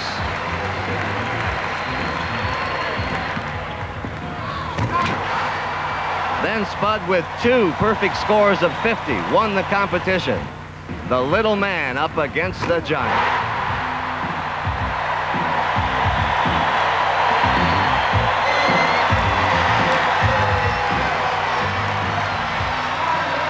What business do you have winning the slam dunk competition anyway? Well, it's my business of going out and competing, and you know, you go out to win, and that's what my objective was, to go out and do my best and try to win. Believe it or not, little Spud Webb is the slam dunk king. I'll tell you, it's fun to interview somebody shorter than me for a change. For having a 42-inch vertical leap and for a day being the human highlight film, Spud Webb took home $12,000. Now, the prizes around here used to take on a different look. And when we come back, we'll show you why the game's MVP 20 years ago is still in the driver's seat, as At the Half rolls on from Dallas after a word from your local live inside beautiful Reunion Arena in Dallas, Texas. And coming up after the 36th annual NBA All-Star Game is another edition of Sports Sunday. And as John Test says, it's an All-Star edition. Alexis Arguello, a legend in the ring, one of only 8 boxers ever to win 3 world championships. His rise to the top took him far from his roots in Managua, Nicaragua, where the Sandinistas later confiscated his property. Then a flirt with high society cost him his marriage and almost his life. And a pair of bouts with Aaron Pryor seemed to banish his dream of an historic 4th world title. Well, now that dream lives on again as Arguello encounters the man from Kingston, New York, who also rose through the ranks to become a world champion. He is Billy Costello, and he was riding high until unknown Lonnie Smith stunned him and stripped him of his crown. And today, live from Reno, Nevada, you'll see a battle of former champions on the comeback trail. Also today, you'll see Billy Olson set a new world indoor pole vault record. Carl Lewis in his first long jump of the season. The return of Evelyn Ashford. Olympic silver medal hurdler Greg Foster. And world indoor record holder Eamon Coughlin in the mile. All that and more today on CBS Sports Sunday. And all that is coming up right after the All-Star game. Now, do you remember what kind of car you were driving 20 years ago? And if so, wouldn't you like to have that car right now in mint condition? Well, in 1966, a guy named Adrian Smith came out of nowhere to be the All-Star Game MVP, and for his efforts, he got the keys to a brand new car. In 1966, the All-Star Game had Chamberlain Russell and somebody named Adrian Smith from Cincinnati, who ended up the MVP. Going into the game, I had no dream of ever being selected as the MVP. I just wanted to get in the game, get a little playing time, and say that I was selected for the game and was able to participate. He still displays that trophy, but his real trophy is this. It's the Ford Galaxy 500, 7 liters. He won it 20 years ago, still in mint condition. It's been driven only 45,000 miles. My son, he was only 6 months old at the time when I won this car. So I thought, well, we'll just hang on to it over the years. And one of these days, I'll be able to give it to him. Everything's original except, the tires and maybe, well, it's been tuned up a couple of times and that type of thing. But the top is original, the paint's original. Everything else, yes, it's original. Smith kind of laughs about walking away with the car. He figures Ford had another idea. I think originally Ford Motor Company was going to give away a smaller car. And maybe the NBA office in New York went back to him. I don't know all the details and everything, and said, well, if Russell or Chamberlain and some of the bigger guys that win that car, win the Most Valuable Player award, won't be able to get in that car. I guess they didn't think somebody like me would win it. And there he is. He played yesterday in the old-timers game, 5 points. So, well, he still got the car. We'll soon see who our MVP is going to be as Dick Stockton and Tommy Heinsohn are getting set for the second half. I'm Pat O'Brien. Thank you for joining us at the half. Enjoy the second half here on CBS. Star Game is sponsored by the new Chrysler Corporation. We don't want to be the biggest. We just want to be the best. And by light beer from Miller. Everything you've always wanted in a beer, and less. Back here at the 36th Annual All-Star Game, Dick Stockton and Tom Heinsohn, and the game is everything we expected it to be, and usually is these All-Star Games. And Tom, I know that we're going to have to think of MVP sometime during the rest of the ball game. Who has impressed you so far? I'll tell you, Larry Bird certainly has played a heck of a first half. Magic Johnson, really with the 10 assists, got everybody going on that fast break. Moses been immense on the boards, and Isiah Thomas has played as hard as he possibly can and scored 10 points to boot. Is there anything to look for as far as strategic aspects in the second half as we get closer to the result of this game? I'm surprised that Moses played as many minutes as he did in the first half, and Robert Parish, the other only legit center the East has, only played 4. Isiah Thomas in a layup. Makes it 71-66. Larry Bird with 17 is the high scorer for the East. Triumvirate of Worthy, Abdul, Jabbar, and English have 12 for the West.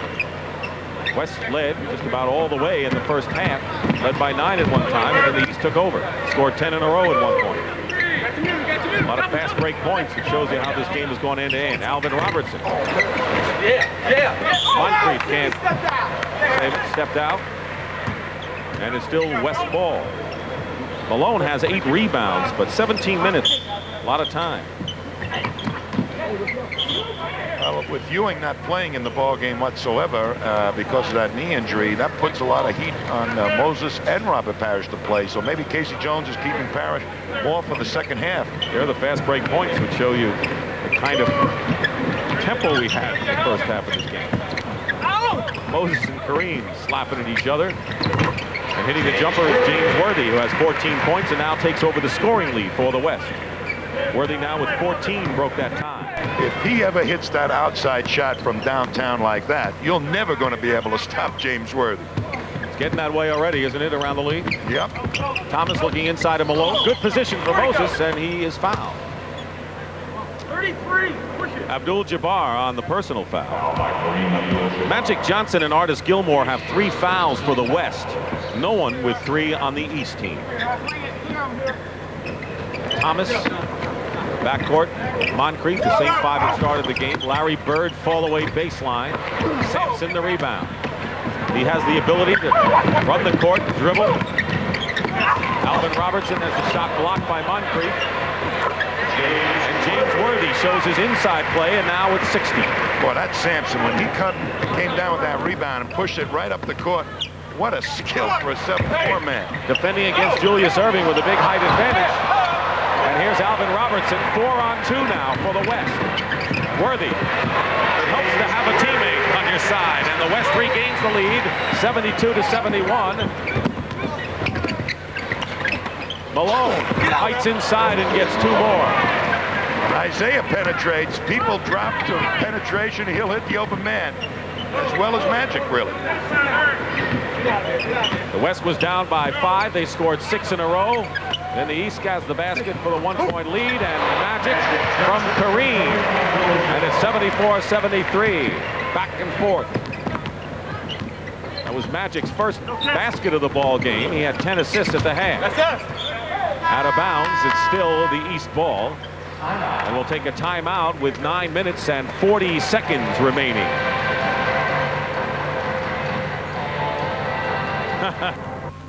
My oldest brother put up a hoop in the backyard, and at that time, we lived over in Hillsdale, and I didn't know anything about basketball, so my sister and I went out in the backyard, and we started playing this round object. And to come to find out it was a basketball, later on, I would challenge my sister in games of 1-on-1, and she's the reason why I'm here today, because I had to go and battle her underneath the boards, and she's about 5'8" or 5'9". That's where the whole power game came from, by overpowering my sister in the backyard. You know, Jamal Wilkes also learned by playing against his sister. Buck Williams said his hero was Kareem Abdul-Jabbar. He said when he lost, when he played for the Milwaukee Bucks, I had tears in my eyes. That was his hero. Boy, what a system. To go against Buck Williams. Responsible for maybe half of those 1,000 rebounds he gets every See year. if she got any black and blue marks on her. Isiah Thomas picked up by Sampson. What a great shot by Isiah over the 7'4" imposing figure of Ralph Sampson. Set it now. Little press defense here by the East team. 75-74 the East. We've had 5 lead changes, 4 here in the second half. That pass by Magic off the side of the backboard. Moncrief. Loose ball foul against the West. Look at this shot by Isiah. Now watch Sampson come out over, and still Isiah with the real presence of mind just to get it over the fingers of Ralph Sampson. What range. He should have been in a 3-point shooting contest yesterday, Isiah. Could have been. Malone was looking for a foul and a basket, came up with neither, but Julius gets the ball back. And over and back. He got the ball and then went back, and Julius is telling Jack Madden, I was pushed over the line. Julius does not complain often. He said it twice. That means he means it. East by 1. West trying to regain the lead here. Kareem against Moses. And Kareem scores. We'll see that matchup, by the way, in 2 weeks from today when the Lakers play the 76ers in Philadelphia. Bob McAdoo going against his ex-club. Now playing for Philadelphia. Great matchups coming up on CBS. Moncrief misses. There's Bird. Loose ball, Kareem, and it's 3-on-1. Worthy filling the lane. Stepped on the line. 8:20 to go, third period. Well, they are really looking up on every possession to catch somebody streaking down the court, the West Ball Club. Bird knocked away by Alvin Robertson. Julius has it knocked from behind by Sampson. That Alvin Robertson may be the quickest young guard to come in the league defensively. It's a shame what happened to Johnny Moore, his teammate with the Spurs, who came down with desert fever, and those two are really doing it in that backcourt for the Spurs. Thomas inside, shooting over Kareem. No, he has hit some jumpers over some tall people, like Sampson, who's filling the lane and swoops in off the rim. Alvin Robertson Robertson prevented the outlet pass from Moses Malone. What a smart player Alvin Robertson is. Only his second year as Dominique Wilkins checks in for the East. I mean, that Sampson coming down the lane, the ultimate trailer. All you have to do is lay it up about 20 feet up in the air, and he goes and gets it. We hope Johnny Moore, of course, makes that recovery. It's a terrible illness for him. Robertson the rebound. Wes Matthews may undergo surgery, and he may be lost for the season. Sampson, who scored 24 and was the most valuable player last year. And a foul. Worthy going to the hoop. You know, the way the West is playing Isaiah's penetration, they're kind of playing him to pass the ball, figuring it's an all-star game. He'd rather pass the ball than shoot it. And he's gone through. Now they're starting to take him seriously as a shooter on the penetration. You know, on the Detroit Pistons, they kind of changed things a little bit. They're going to run only on opportunity, and they've won a few games. And Thomas may not have as many assists, but with Joe Dumars there, and Blackman comes back in from the West, Detroit may have a better balance in the backcourt, even though Isiah may not pick up as many assists each game. I think you're right, Dick. And Joe Dumars, you know, you hear about the Twin Towers of Houston. These are the twin point guards of the Pistons. I think that's going to be a fascinating thing to watch in the next second half of the season. Jimmy Rogers of the Celtics says, I'm going to watch Detroit. They may not put it together all the time in the regular year, but when the playoffs come, somehow they all come together. Magic out of the game with 4 personal fouls. That's why Blackman is in there. Worthy. Bird gets the rebound. Lead pass Thomas. Behind the back, Wilkins couldn't hold on. And McHale comes back in for the East All-Stars. He led with 3 blocked shots in the first half, and Moses Malone gets a well-deserved breather. I'm surprised Parish is not in this ball game. McHale is the guy that's supposed to have the tendonitis of the Achilles tendon. Parish hasn't seen much action. Sampson working in against Bird. And it's 80-79, the West. Sampson in double figures with 10. We've had 8 lead changes, 7 of them here in the third period. Moncrief for 3. And a big 3 gives the East the lead again by 2, 82-80. Blackman. Great offensive performer, but shot is blocked by Dominique Wilkins. 2-on-1. Jordan said, I couldn't have done that one better. A 360? Come on, Richard. Blackman comes back. And here's Dominique. Winds up with it. 3-on-1. Pat Riley wants a timeout. What a show. When he was 8 years old, Dominique, or the 8th grade, Dominique Wilkins dunked for the first time. 8th grade. Oh, what a shot. 6:05 remaining in the third period, and the East opens it up to a Alice. And Tommy, one of the big stories, and maybe the biggest in sports, all professional sports today, is the drug problem. And of course, we've seen it in football and baseball, and even in the NBA, the problems of Michael Ray Richardson and Walter Davis. And of course, Quentin Daly just this past week underscores it. But the NBA was really the first league to do something about it. And in your opinion, where is it and why is it successful in the NBA if it is? I think the Players Association, who brought that program to the ownership and the Board of Governors, really fostered a workable, enlightened drug program. It's going to have tough penalties, but it also has a sincere amount of compassion for the guy that's got a problem. It appears, though, that perhaps the NBA didn't really go after those players, but there was an amnesty period, and right now there are 2 players in jeopardy of giving up their career should they be involved once more with drugs. Sampson on a feed from Worthy and a foul inside. And the thing is, a lot of people feel that until a significant player is actually banned for what the 2-year period would be, you know, we really haven't seen a major player banned because of that. Well, John Drew was banned, but he was kind of on the tail end of his career. But the 2 significant players are Richardson and Quentin Daly, who have twice gone under the program. And if they should go, it would be a significant loss to each one of those ball clubs. In fact, Buck Kareem says New Jersey is not the same ball club without Michael Ray Richardson.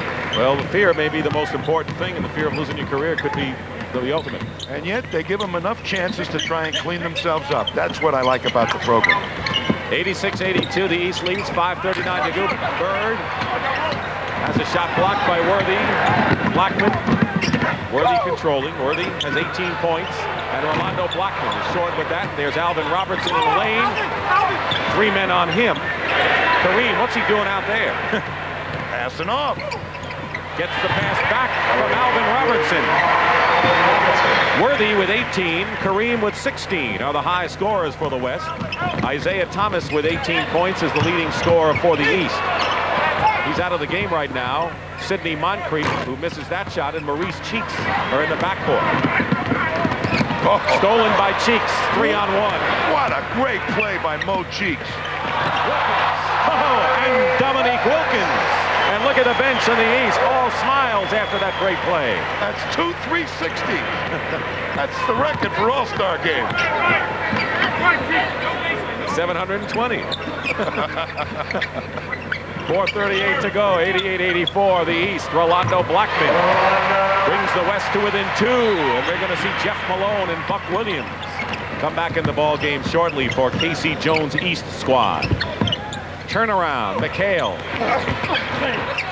And Robertson knocked it into the hands of Blackman. The East is back on defense.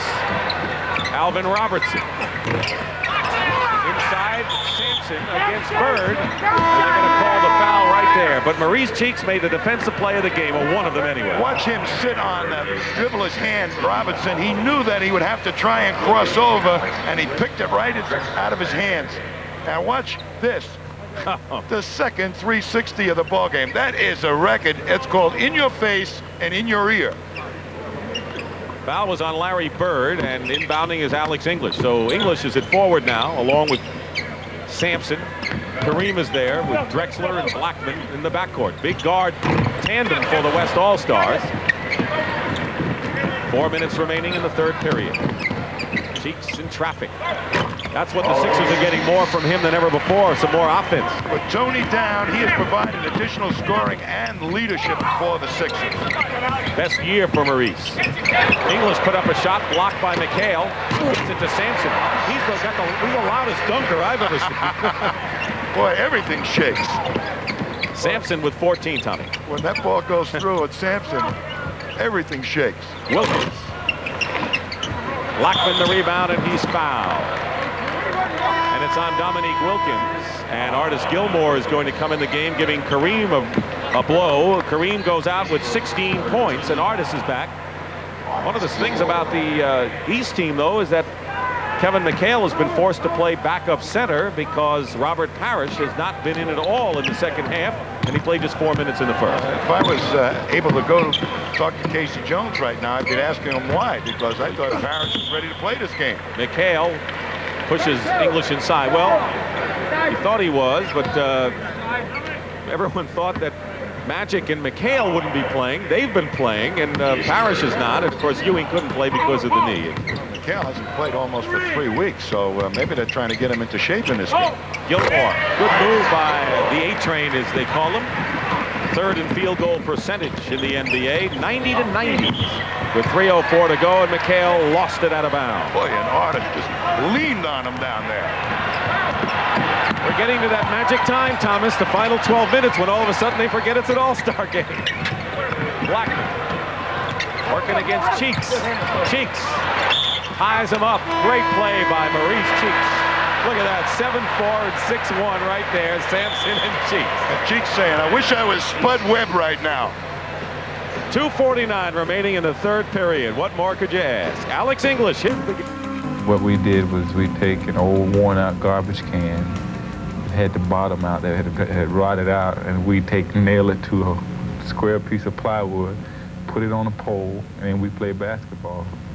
You know, we had this backyard that had an incline, had a decline, and we had it at the bottom of the decline, and you know, we'd shoot, and sometimes the ball would roll down the hill, and we'd have to go travel a block to find the ball, you know, and it was a lot of fun. Alex English's hero was Bill Russell, and he says, you know, I was once a guy who concentrated on blocking shots and rebounding just like Bill Russell did before I had to change my game. I'll tell you, that man is absolutely amazing shooter. I mean, all he needs is about a ½ inch. That's how finally he's got it measured to get that shot off, and he'll score. Look at this jump. 7'4". Get Sampson, 6'1" Cheeks. Get Spud Webb in here. I want to see. Let's see if Cheeks can get up there. You know, they'll try it. You know, they'll try and steal this tap. The East. There it is. Got it. How do you like that? All right. They play for the steal. Dominique. Gilmore and Sampson defending. And a foul. Dominique Wilkins. You know, the Atlanta Hawks are more than just Dominique Wilkins. I know you like their bangers coming off the bench now, don't you? They have such an accumulation of big guys that are starting to play. Antoine Carr, I think, is one of the most talented power forwards in the league. And this man, Dominique Wilkins, is providing fantastic leadership. I saw him in a game up in Boston. They were down 20 points. And the thing that impressed me most about Dominique Wilkins, he was out pressing in the fourth quarter. That's leadership. You saw Robert Parish come into the ball game. He had played just 4 minutes in the first half, and this is his first showing in the second with 2:39 to go. Gilmore hits the free throws, and it's 92-90 West. Ralph Sampson on the bench, 14 points for last year's most valuable player. Jeff Malone, shot blocked by Drexler. Buck Williams, shot blocked by Dantley. Jeff Malone's shot goes in, finally. Under the category of if the first you don't succeed. Basket hanging is Alex English. They work so hard the East, and then the West gets an easy two. He got down the hill pretty fast that time, huh? Doesn't have to chase him anymore. 94-92, the West leading, and it's Gilmore guarding Parish. And the rebound inside by Adrian Dantley out of Washington, D.C. Drexler overruns the ball. Jeff Malone to Maurice Cheeks. Watch out for Gilmore, Mo. Cheeks gets the basket. And another tie. You know, I've never seen an all-star game where neither team has been able to blow each other out for about 10, 12 points because of the way you substitute. You know, this is really a fantastic game, being tied like it's been and so close all the way. I think his lead was 9 in the first half by the West. Blackman. 10 for Orlando Blackman. Magic has 4 fouls, by the way, but you'll see him before long. 1:25 to go. Parish looking inside, nothing there. Wilkins against English. Wilkins, sensational, just sensational. I'm glad he's finally not only in the slam dunk contest, but playing in the big game. And you're going to see lots of him in the playoffs the next couple of years. I guarantee you that. 7 ties, 11 lead changes. 1 minute remaining in the third. Union Arena in Dallas. Drexler to English to break the tie for the West. Jeff Malone finds Buck. Buck finds the basket. Robert Parish has not scored. Ewing, of course, not playing. Marcus Johnson hasn't scored. So Parish and Marcus Johnson, the only players who have not scored. Inside is Clyde Drexler from English. They went the other way before. It was English scoring from Drexler. Well, it's Jeff Malone's first All-Star game. 100-98, and he's glad he's here. Buck Williams going across the lane is foul. Let's watch Dominique again. I mean, this is one of his strengths, Dominique. Putting it on the floor and then taking it so strong. He's one of those one-dribble drivers from the corner and has still the power to stuff the ball. Here's Buck Williams. The Nets did very well early. They've slackened off as of late, but they're still a threat and someone to be wary of in the Eastern Conference. With Dawkins and Jaminski at the center spot, 2 experienced players. I mean, and the new coach, they were catching on to his fast break style. And all of a sudden, one of the real better pushmen in the league, Michael Ray Richardson, with the drug problem. He kind of demoralized this team a little bit. Dave Waldo has kept them together, and he's done a fine job as a rookie head coach. Drexler goes in beautifully with 23 seconds to go. 102-99 the West.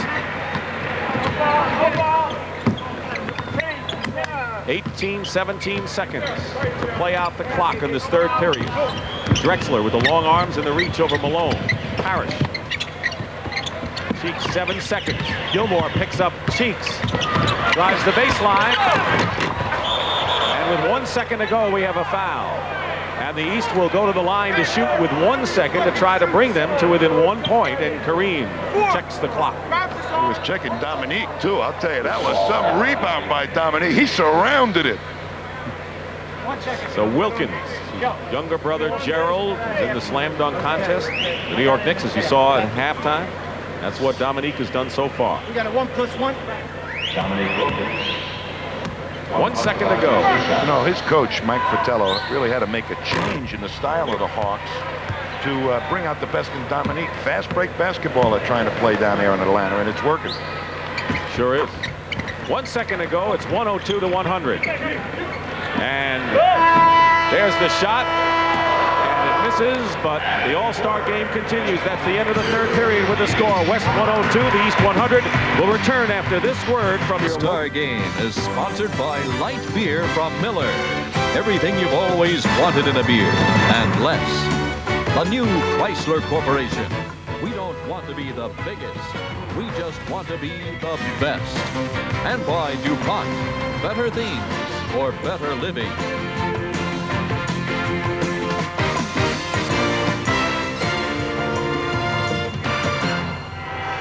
Dick Stockton and Tom Heinsohn back at courtside. That's our score as we start the fourth period. And this has been a terrific All-Star game and weekend, thanks to a great deal to the hospitality of the people of Dallas and the Dallas Mavericks organization. Norm Sanju and, of course, Donald Carter, the owner. Packed house here at Reunion Arena for the festivities. And the Mavericks have won 6 out of 7. They're now in third place behind Denver and the leader Houston in the Midwest Division, and they've done so well. And, of course, Reunion Arena is the site of the NCAA Final Four, which you'll also see on CBS coming up in late March. Well, it's the last period, and Clyde Drexler gives the West a 4-point lead. The leading scorers in the ball game, Thomas and Worthy, each with 18.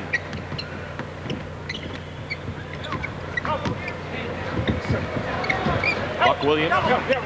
This is the period of the ball game where you usually go to what you consider to be your best matchup. Thomas goes up, will go to the line.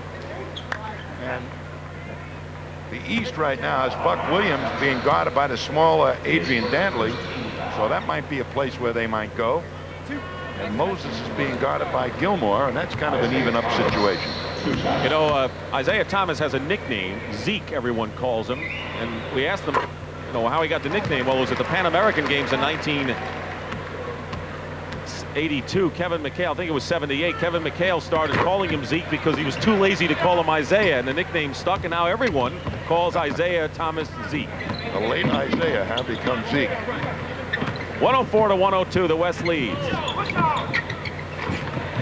And Adrian Dantley with his third basket. All right, Tommy, we're getting down now to the crunch time early in this period. What do we look for? Well, the matchups, as I said, there that goes to Buck. They feel they've got an advantage there. Dantley's got to take him, but Dantley's pretty clever in that low post defensively. He's seen a lot of guys try to take advantage of him, but Buck is the supreme banger low post player. I noticed that Malone is back in there, and of course so is Larry Bird and Gilmore. Artis Gilmore is the center, and Kareem is getting a lot of rest, and so is Olajuwon, while the starting center, Malone, is working hard. I'm surprised that Robert Parish has just played token minutes here in this ball game, because he, without Ewing, could be a big factor down the stretch. The West is going to be able to throw two big men up front against the East, Kareem and either Olajuwon or Sampson. That's tough duty for the East to control.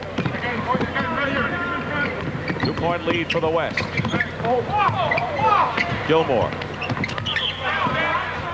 Drexler. Stepped on the line. Thomas.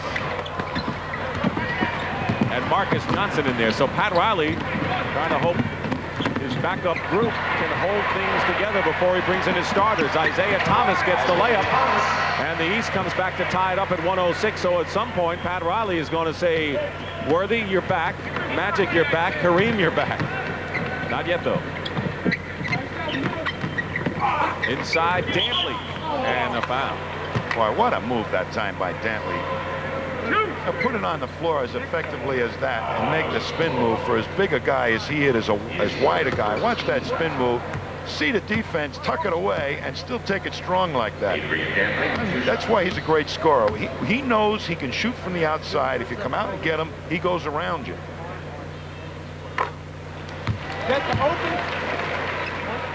Pat Riley 1-2 in All-Star games. He won in Indianapolis last year. Interesting thing about both KC and Riley, they were both drafted by pro football teams. KC by the LA Rams in the 30th round a long time ago. Pat Riley by the Dallas Cowboys. And there's a myth to the effect that the bump and run football defensive strategy was first started with Casey Jones. That may not be a myth, that may be fact. Jack Faulkner.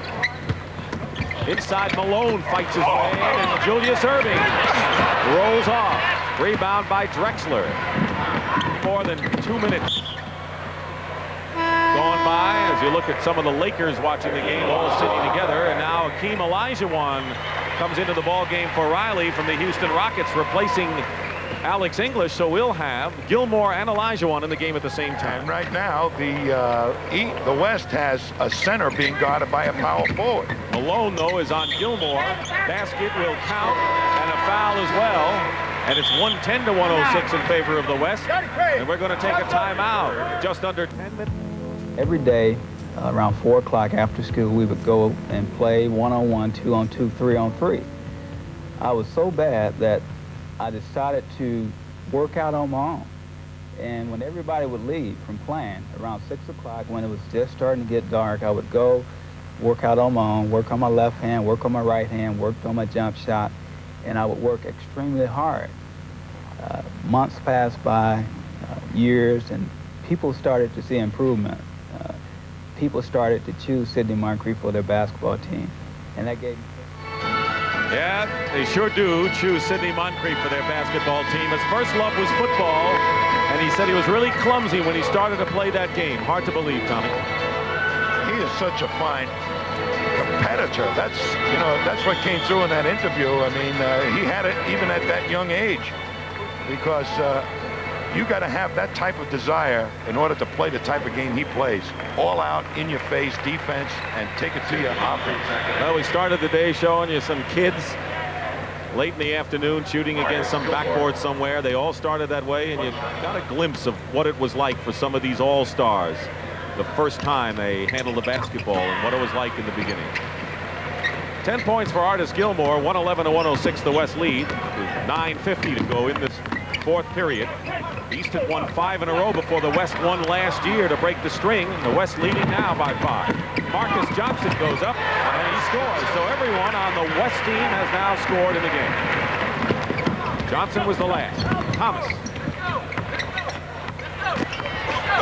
says, can I get the roll? And the answer is no. And Olajuwon clears. So Olajuwon and Gilmore in there, and still basically a small team for the East. Right, and they're clearing the glass, the West. West is shooting 58%. East 47 at this point. Bird. Alley-oops with the doctor intercepting it is Olajuwon, but he stepped on the line, and it's going to be East ball. Well, he's seen the alley-oop so many times, Olajuwon. He could tell Bird was lining that one up.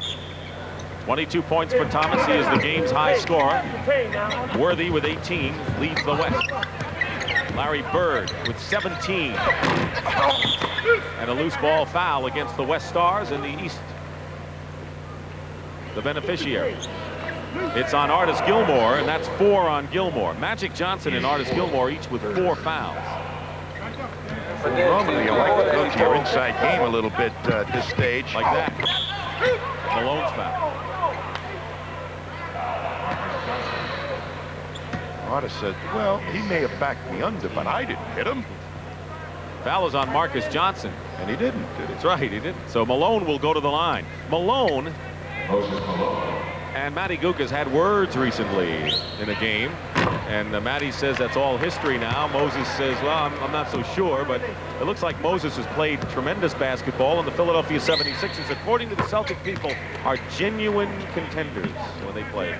Sure, McAdoo coming up, getting ready for the playoffs, and the possible addition of Andrew Toney. That bench is going to be super solid. Dantley, guarded by Erving. Air ball by Marcus Johnson. Bird bounces it to Moncrief. Moncrief to Isiah Thomas. Pretty play. 24 points for Isiah Thomas, a personal all-star game high. He won the MVP award 2 years ago. Keep in mind, and we'll be thinking about that too, with 8 minutes and 22 seconds to go. Olajuwon over Bird. Bird started taking off, and Erving gets him the ball. And Larry just didn't have control of it, and he knew it. He's used to that parquet floor where the ball bounces differently on every square. Here it is. Little fumble here, but they do end up with the hoop. A nice move by Isiah to take it away from the bigger defender. Well, Magic Johnson's back in the ball game. Magic has only 4 points, but 11 assists. He's the man that makes the team go, limbering up that knee as you see him coming across the line. Olajuwon. Hits.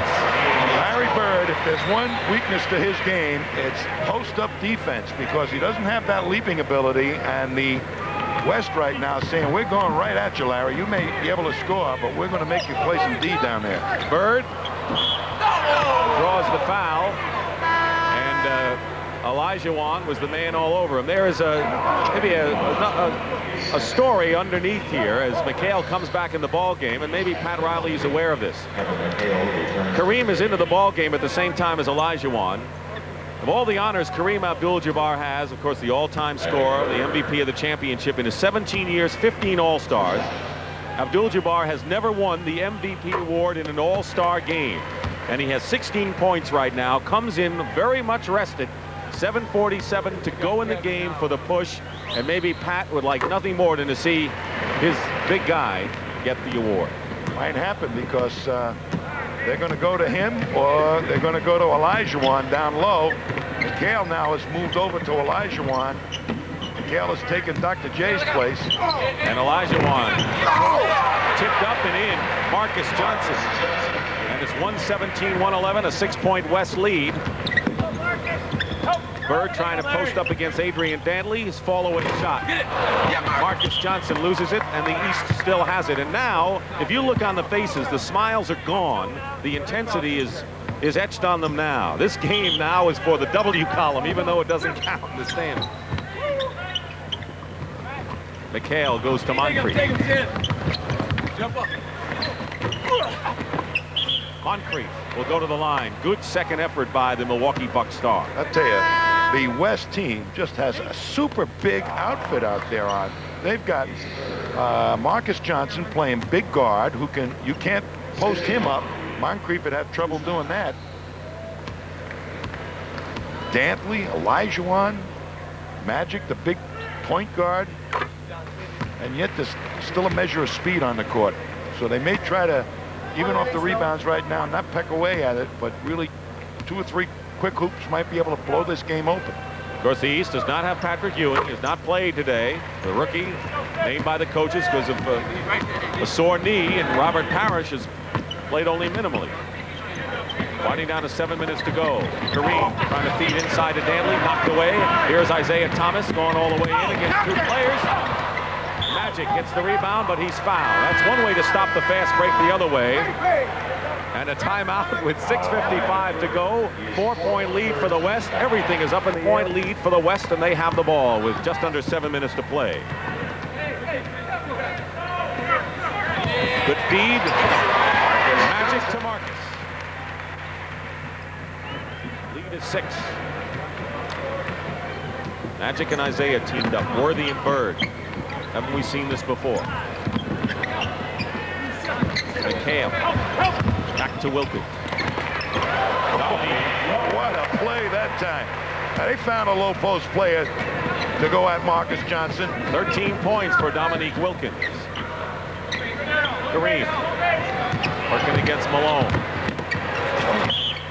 Fouled and will go to the line. We're going to see McHale now on the pop-out. Wilkins, good position on Marcus Johnson.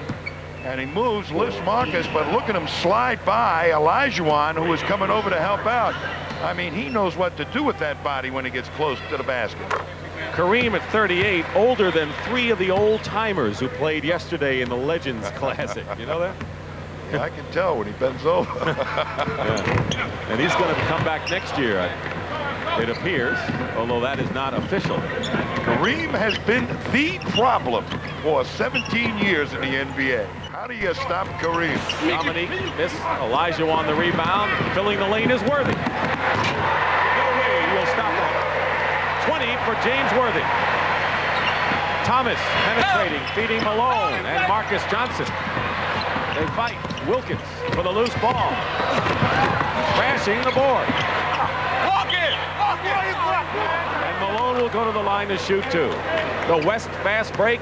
James Worthy to finish it. Well, at this part of a ball game, if you can get a guy out on the wing, there are some tired people. That produces all of a sudden a one-on-one situation with a guy on the fly like Worthy. Sure makes you feel good. Moses Malone with the East trailing by 7. Now with a miss will try to bring him to within 6. Well, McHale hasn't played an awful lot of basketball in the last 3 weeks, and normally I think the East would try and go to him in the low post a little bit. He's one of those tough matchups. Inside Worthy. Rolls off. McHale clears it to Isiah Thomas. He's got Wilkins. Bird, though, the trailer. Larry Bird. Tremendous pump fake and delay in the air for Larry Bird, who has 21 points. First basket this half for Larry Bird. Olajuwon. And McHale the rebound. And now the East can come within 2 points if they can get a basket. Thomas gives it to him. And Isiah with 26 points. 122 to 120. I'm thinking MVP as we get down under 5 minutes now. That's a whale of an all-star game, I'll tell you. One of the best I've seen. Worthy, top of the key. Oh! Kareem. Abdul Jabbar with 19 points in the ball game and 7 rebounds. 4.5 minutes to play in the final period. Bird puts a fake on Worthy. Kareem helps out, and Olajuwon blocks it out of bounds. Right into the Venus flytrap that time. They invited him in, put him on the baseline, and Olajuwon knocked it out of bounds. Blackman comes back in, and going out is Olajuwon. So it's going to be Jabbar, Sampson, Worthy, Blackman, and Magic Johnson. 124-120. And there's Sampson. That's why he was put in the ball game to get his feet up that court quickly and do stuff like that. Pat Riley says, let's get some speed and some size in here. And Moses will go to the line. Want to remind you, at the conclusion of the game, a panel of media representatives will select the Light Beer Most Valuable Player of the game. And in conjunction with the award, Light Beer from Miller will present a check for $5,000 to the National Multiple Sclerosis Foundation in that player's name. And here are the names of the last 5 MVPs. Buck Williams replaces Dominique Wilkins. Wilkins has put on quite a show today. So that means that Larry Bird's going to be in the backcourt. That's where he shoots from most of the time. Talk about Sampson being in the backcourt. Larry Bird is in the backcourt for the East. Under 4 minutes to play. 5-point lead for the West. All right, Buck Williams is in the backcourt, at least defensively. And they have a pushing foul. Isiah Thomas and Moses Malone, and it's Malone with the foul. That's 4 on Moses. You know, it's amazing this weekend that we had a 5'7" player, Spud Webb, win a slam dunk contest, and a 6'9" player win the long distance shootout, Larry Bird. Have roles reversed in the 80s or what? What's going to happen in the 90s? They'll all be 8 feet tall. I told Spud Webb yesterday, I said, you know, you play together in the United States Basketball League with Manute Bol, who got all the attention, the 7'7" Dinka tribesman, and now you're on the map, Spud. Kareem has 21 points, so he's making his push for possible MVP honors with 3:45 to go and a 7-point West lead. Buck Williams gets 2 back for the East. And that's why he's playing the guard position. You're going to take Magic Johnson into the low post. They feel that's where they're going to get their inside points from. Time to start thinking MVP. It usually goes to the winning team. Right now, the West is the team in front. Kareem. And a foul, loose ball foul. Called against the West, and it's Ralph Sampson.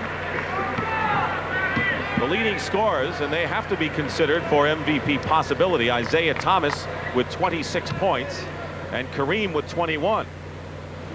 There are 2 candidates right there, Tommy. Who else would you think are in the Bird run? for another one. Magic Johnson, who made that fast break go. And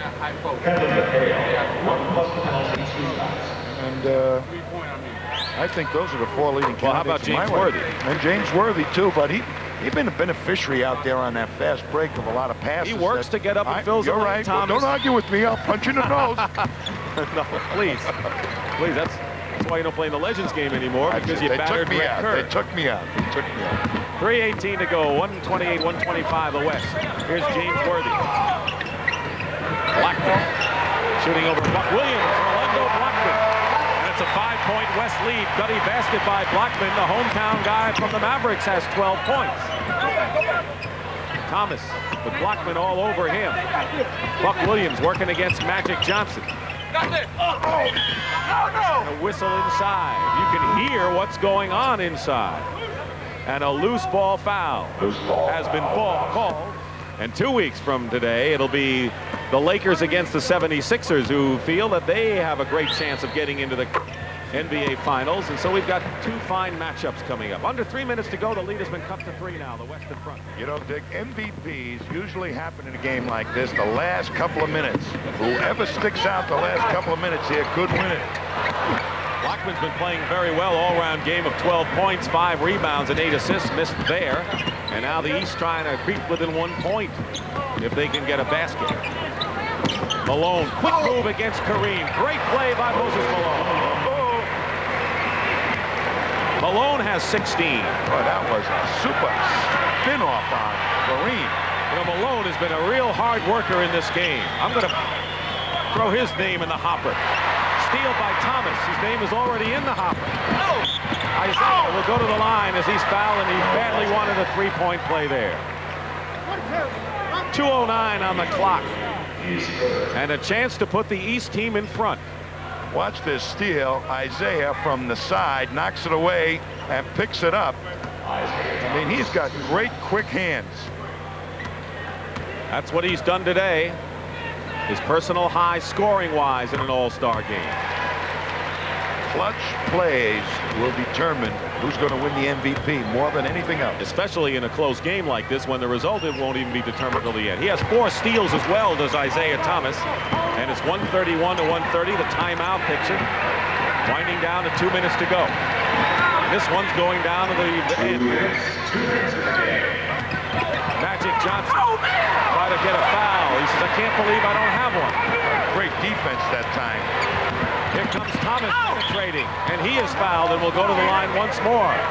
These players are angry at the officials for fouls called and not called in these final minutes. Here's Magic. Watch Thomas and Bird just cut him off at the pass, and he really just tried to pass it off the backboard. That wasn't a shot, and the East comes up with it.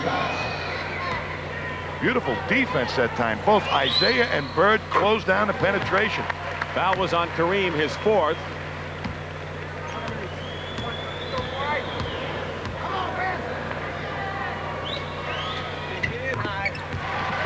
And it's 133 to 130. Isiah Thomas has 30 points. They get it in now to Sampson. Moses Malone gets the big rebound. He has 12 rebounds in the game. You're not just a kid. I can't write my name down here for MVP yet, Dick. I just can't. I won't use my pen for it. 133 to 130. And I have the ballot in my hand, and I can't write one down yet either. Anyway, we want to remind you, next Saturday, great college basketball on tap. The Louisville Cardinals travel to Chicago to continue their seesaw rivalry with the Blue Demons of DePaul. And many of you will see high-scoring forward Reggie Miller lead his UCLA Bruins against the Arizona State Sun Devils. It all starts next Saturday at 2:30 Eastern. Check your local listings for your game on CBS Sports. The rebound here. You know, key rebounds in key spots are as important as scoring points. Look at that man Moses come down in between those 2 white jerseys. I mean, right now, that's as big as 2 points for the East team. 133 to 130, the East. The West had a lead not so long ago of 7 points. Into Buck Williams. No foul. And Moses Malone saves it, but into the hands of Blackman. And here comes the West, trailing by 3. Magic goes in and is fouled with 1:11 to go and goes to the line to shoot 2. East that time, the prior trip up the court, try to go to Buck Williams. He's being guarded by Blackman. That's a heck of a good matchup for the East. Larry Bird now has 5 personal fouls, and Magic will shoot 2.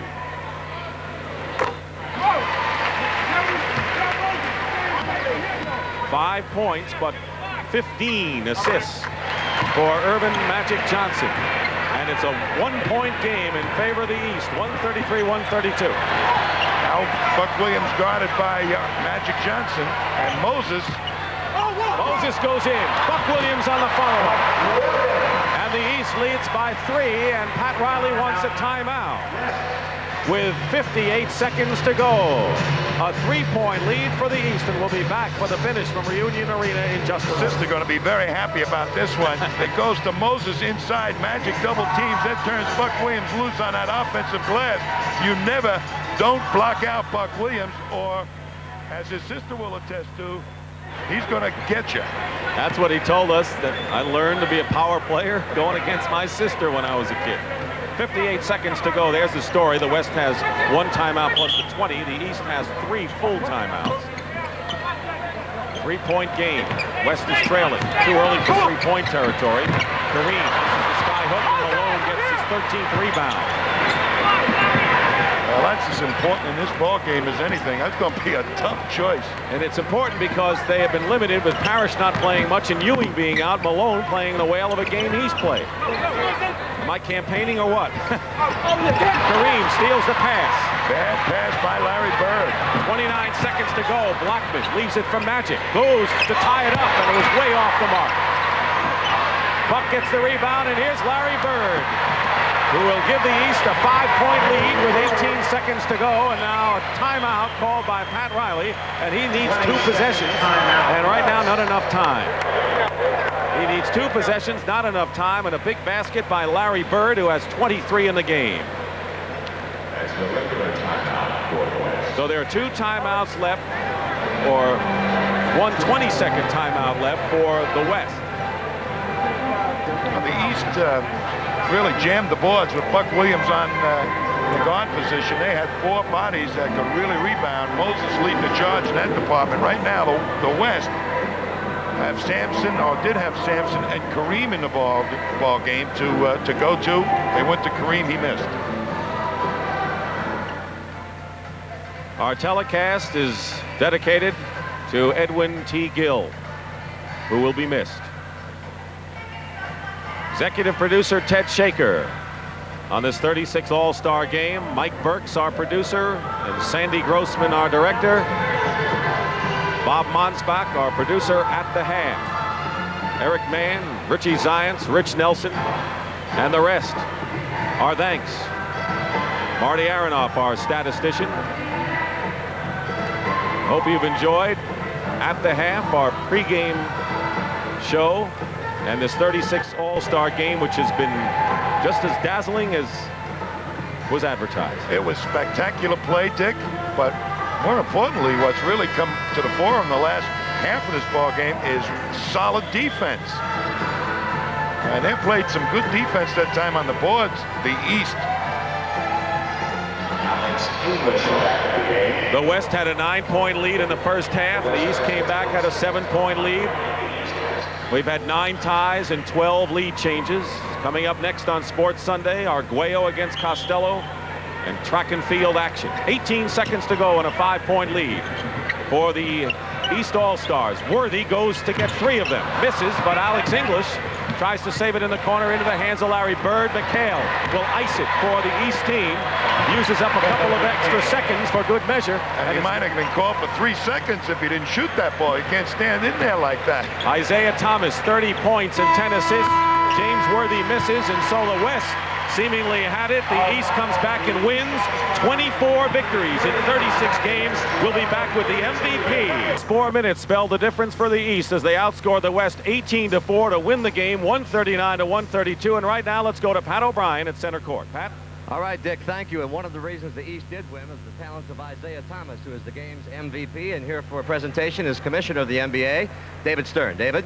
Isiah, you scored 30 points in one of the great shows of all time, our All-Star game. You were the star of stars. Congratulations for the second time in 3 years. And now a presentation from Bob Toledo, Vice President of Miller Brewing. Bob? On behalf of Miller Brewing Company, light beer from Miller, we take great pleasure in presenting this year's 1986 MVP award to Isiah Thomas. Isiah, in